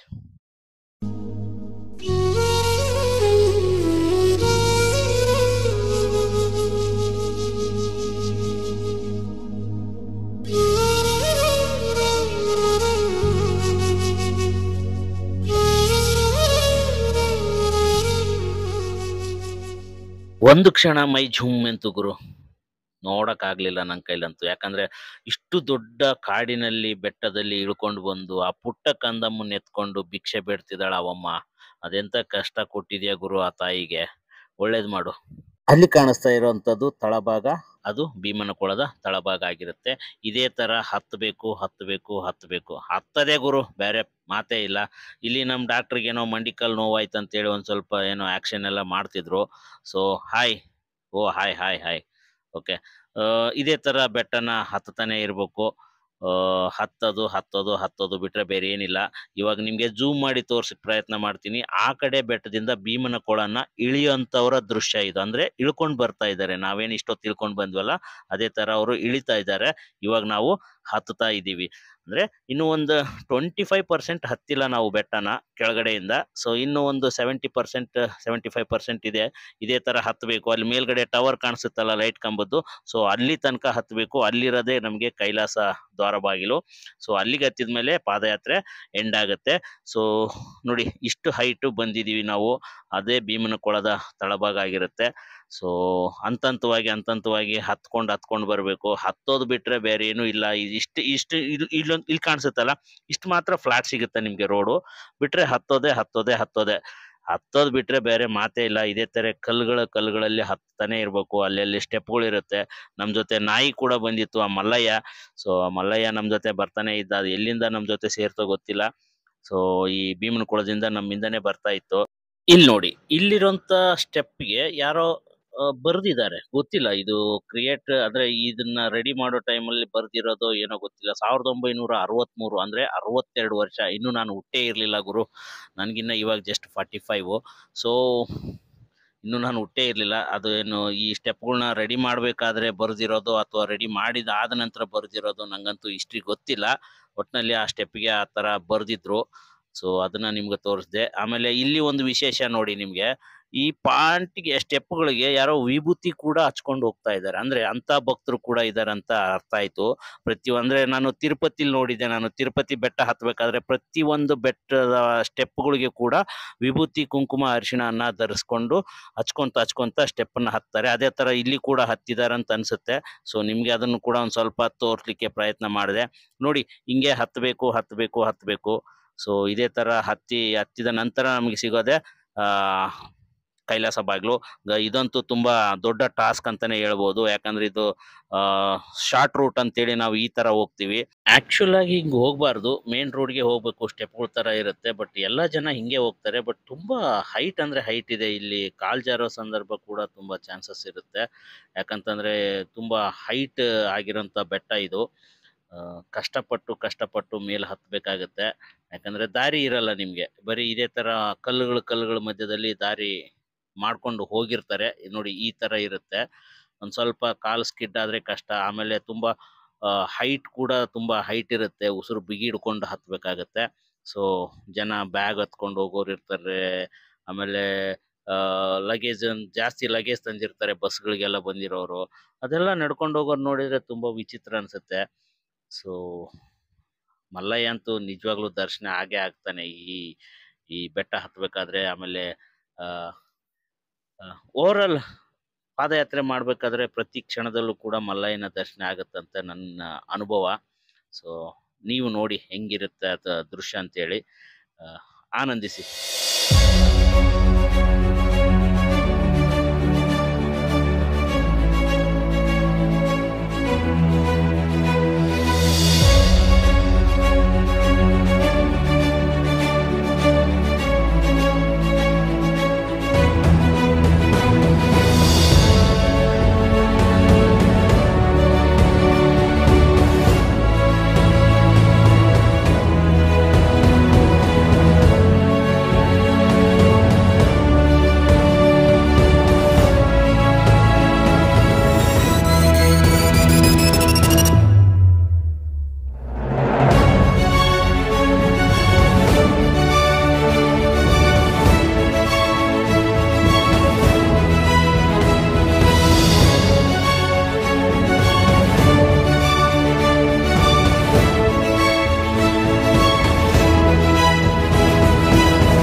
ನೋಡಿ ಇಷ್ಟೊಂದು ಕಷ್ಟಪಟ್ಟು ಹತ್ಬೇಕಾಗತ್ತೆ. ಇಷ್ಟು ಕಷ್ಟಪಟ್ಟಾಗ ಮಲ್ಲಯ್ಯ ಕಾಣಿಸ್ದೇ ಇರ್ತಾನ? ನಿಜವಾಗ್ಲೂ ದರ್ಶನ ಆಗತ್ತೆ ಗುರು. ಮಲ್ಲಯ್ಯ ನಿಜವಾಗ್ಲೂ ಅದೊಂಥರ ರೋಮಾಂಚನ ದೃಶ್ಯಗಳು ಇವೆಲ್ಲ. ನಡ್ಕೊಂಡು ಹೋದವ್ರಿಗೆ ಗೊತ್ತು, ಪಾದಯಾತ್ರೆ ಮಾಡಿದವ್ರಿಗೆ. ಬಟ್ ನಡಿಬೇಕಾದ್ರೆ ಕಷ್ಟ ಆಗುತ್ತಲ್ಲ. ಒಂದು ಸಾರಿ ಪಾದಯಾತ್ರೆ ಮುಗಿಸಿದ್ಮೇಲೆ ಆ ಕೈಲಾಸ ಬಾಗಿಲಿಗೆ ರೀಚ್ ಆದ್ಮೇಲೆ ಮತ್ತೆ ಅನ್ಸುತ್ತೆ ಮುಂದಿನ ವರ್ಷ ಮತ್ತೆ ಬರಬೇಕು ಅಂತ. ಅದೇನೋ ಒಂಥರ ಸ್ಪಿರಿಟ್ ಬಂದಂಗೆ ಆಗುತ್ತೆ ಕೈಲಾಸ ಬಾಗಿಲಿಗೆ ಎಂಟ್ರಿ ಆದ್ಮೇಲೆ. ಸೊ ಇನ್ನೇನು ಹತ್ತಿರದಲ್ಲೇ ಇದ್ದೀವಿ ಕೈಲಾಸ ಬಾಗಿಲಿಗೆ. ಸೊ ಬನ್ನಿ ಹೋಗೋಣ. ಕೊನೆಯ ಕೈಲಾಸ ಬಾಗಿಲ ದರ್ಶನ ನಿಮಗೆ ಮಾಡಿಸ್ತೀನಿ, ಬನ್ನಿ.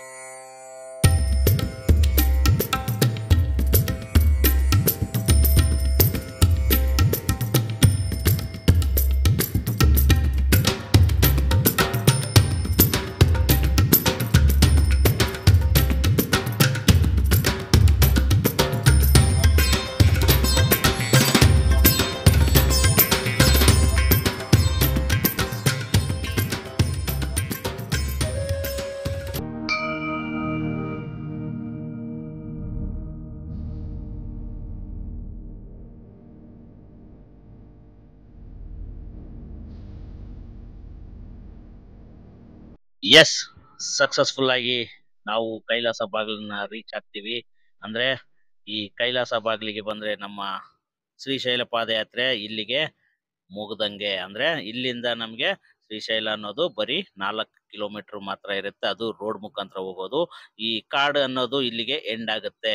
ಸೊ ನಾವು ಈ ಶ್ರೀಶೈಲ ಪಾದಯಾತ್ರೆ 2025 ನಾವು ಸಕ್ಸಸ್ಫುಲ್ ಆಗಿ ಮುಗಿಸ್ತೀವಿ.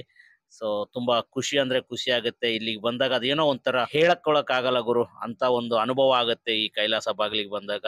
ಆ ದಾರಿಲಿ ಅದೆಷ್ಟು ಕಷ್ಟಪಟ್ಟಿರ್ತೀವೋ ಏನೋ ಅದೆಲ್ಲ ಝೀರೋ ಆಗುತ್ತೆ ಈ ಕೈಲಾಸ ಬಾಗಿಲಿಗೆ ಬಂದಾಗ. ತುಂಬಾ ಅಂದ್ರೆ ತುಂಬಾ ಖುಷಿ ಆಗುತ್ತೆ. ಈ ಕೈಲಾಸ ಬಾಗಿಲಿಗೆ ಬಂದು ನಾವು ಇಲ್ಲಿ ತನಕ ರೀಚ್ ಆಗ್ತೀವಿ. ಅದು ಬೆಳಗಿನ ಜಾವ 8:19 ನಾವು ಇಲ್ಲಿಗೆ ರೀಚ್ ಆಗ್ತೀವಿ. ಅಂದ್ರೆ ಇಂದಿನ ದಿನ ನಾವು 16ನೇ ತಾರೀಕು ಸಾಯಂಕಾಲ ಮಧ್ಯಾಹ್ನ 1:50 ನಾವು ಪಾದಯಾತ್ರೆ ವೆಂಕಟಾಪುರಿಂದ ಶುರು ಮಾಡ್ತೀವಿ.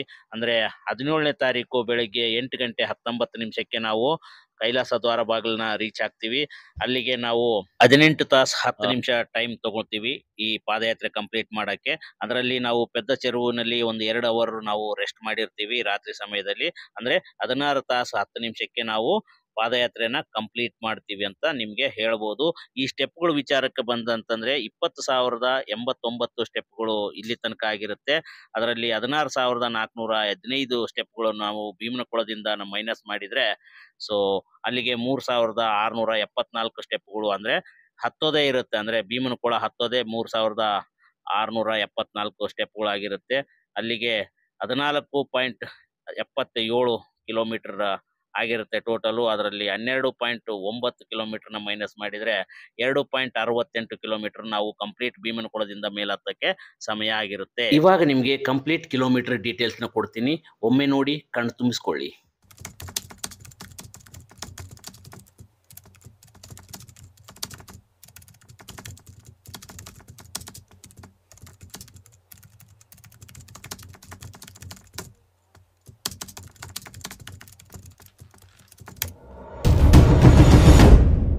ಫ್ರೆಂಡ್ಸ್, ಈಗ ನೀವು ವಿಡಿಯೋನ ಪಾಸ್ ಮಾಡಿಬಿಟ್ಟು ಇದನ್ನ ಸ್ಕ್ರೀನ್ ಶಾಟ್ ಹೊಡೆದಿಟ್ಕೊಳ್ಳಿ. ನೀವು ನೆಕ್ಸ್ಟ್ ಟೈಮ್ ಹೋದಾಗ ಚೆಕ್ ಮಾಡ್ಕೊಳ್ಳಿ ನಿಮ್ಮ ಮೊಬೈಲಲ್ಲಿ. ಇದೆಲ್ಲ ಡೀಟೇಲ್ಸ್ ನಿಮಗೆ ಸಿಗುತ್ತೆ ಅಂತ ಹೇಳ್ತಾ ಇದ್ದೀನಿ. ಸೊ ಎಲ್ಲರಿಗೂ ಆ ಶ್ರೀಶೈಲ ಮಲ್ಲಿಕಾರ್ಜುನ ಒಳ್ಳೇದು ಮಾಡಲಿ ಮತ್ತು ಸಕಲ ಆಯುಷ್ಯ ಕೊಟ್ಟು ಕಾಪಾಡಲಿ. ಮತ್ತು ರೈತರಿಗೆ ಒಳ್ಳೆ ಮಳೆ ಬೆಳೆ ಬೆಳೆದು ಒಳ್ಳೆ ರೇಟ್ ಸಿಕ್ಕು ರೈತನ ಬಾಳು ಬಂಗಾರ ಆಗಲಿ ಅಂತ ನಾನು ಶ್ರೀಶೈಲ ಮಲ್ಲಿಕಾರ್ಜುನ ಹತ್ರ ಎಲ್ಲರ ಪರವಾಗಿ ನಾನು ಬೇಡ್ಕೊಳ್ತಾ ಸೊ ಈ ವಿಡಿಯೋನ ಇಲ್ಲಿಗೆ ಕಂಪ್ಲೀಟ್ ಮಾಡ್ತೀನಿ. ಸೊ ಮುಂದಿನ ವಿಡಿಯೋದಲ್ಲಿ ಮತ್ತೆ ಸಿಗೋಣ. ಅಲ್ಲಿವರೆಗೂ ನಾನು ಒಂದೇ ಒಂದು ಏನಂತಂದ್ರೆ, ನನ್ನ ವಿಡಿಯೋನ ಯಾರಾದರೂ ಹೊಸದಾಗಿ ನೋಡ್ತಿದ್ರೆ ದಯವಿಟ್ಟು ನನ್ನ ವಿಡಿಯೋನ ಈಗಲೇ ಸಬ್ಸ್ಕ್ರೈಬ್ ಮಾಡಿಕೊಂಡು ಪಕ್ಕದಲ್ಲಿರೋ ಬೆಲ್ ಬಟನ್ನ ಪ್ರೆಸ್ ಮಾಡಿ ನೋಡಿ ಅಂತ ಕೇಳ್ತೀನಿ. ಹಾಗೆ ಕಳೆದ ವರ್ಷದ ಪಾದಯಾತ್ರೆ ವಿಡಿಯೋನ ಅದು ಯಾವ ರೀತಿ ವೈರಲ್ ಆಗಿತ್ತು ಅದೇ ರೀತಿ ಈ ವಿಡಿಯೋನ ಕೂಡ ತುಂಬಾ ಅಂದ್ರೆ ಶೇರ್ ಮಾಡಿ ಇದನ್ನ ವೈರಲ್ ಮಾಡಿ ಅಂತ ಕೇಳ್ಕೊಳ್ತಾ ಇದ್ದೀನಿ. ಮತ್ತೊಮ್ಮೆ ಎಲ್ಲರಿಗೂ ಜೈ ಶ್ರೀ ಮಲ್ಲಯ್ಯ ಅಂತ ಹೇಳುತ್ತಾ ಓಂ ನಮಃ ಶಿವಾಯ. ಮುಂದಿನ ವಿಡಿಯೋದಲ್ಲಿ ಮತ್ತೆ ಸಿಗೋಣ. ಅಲ್ಲಿವರೆಗೂ ನಮಸ್ಕಾರ ನಮಸ್ಕಾರ ನಮಸ್ಕಾರ. ಓಂ ನಮಃ ಶಿವಾಯ.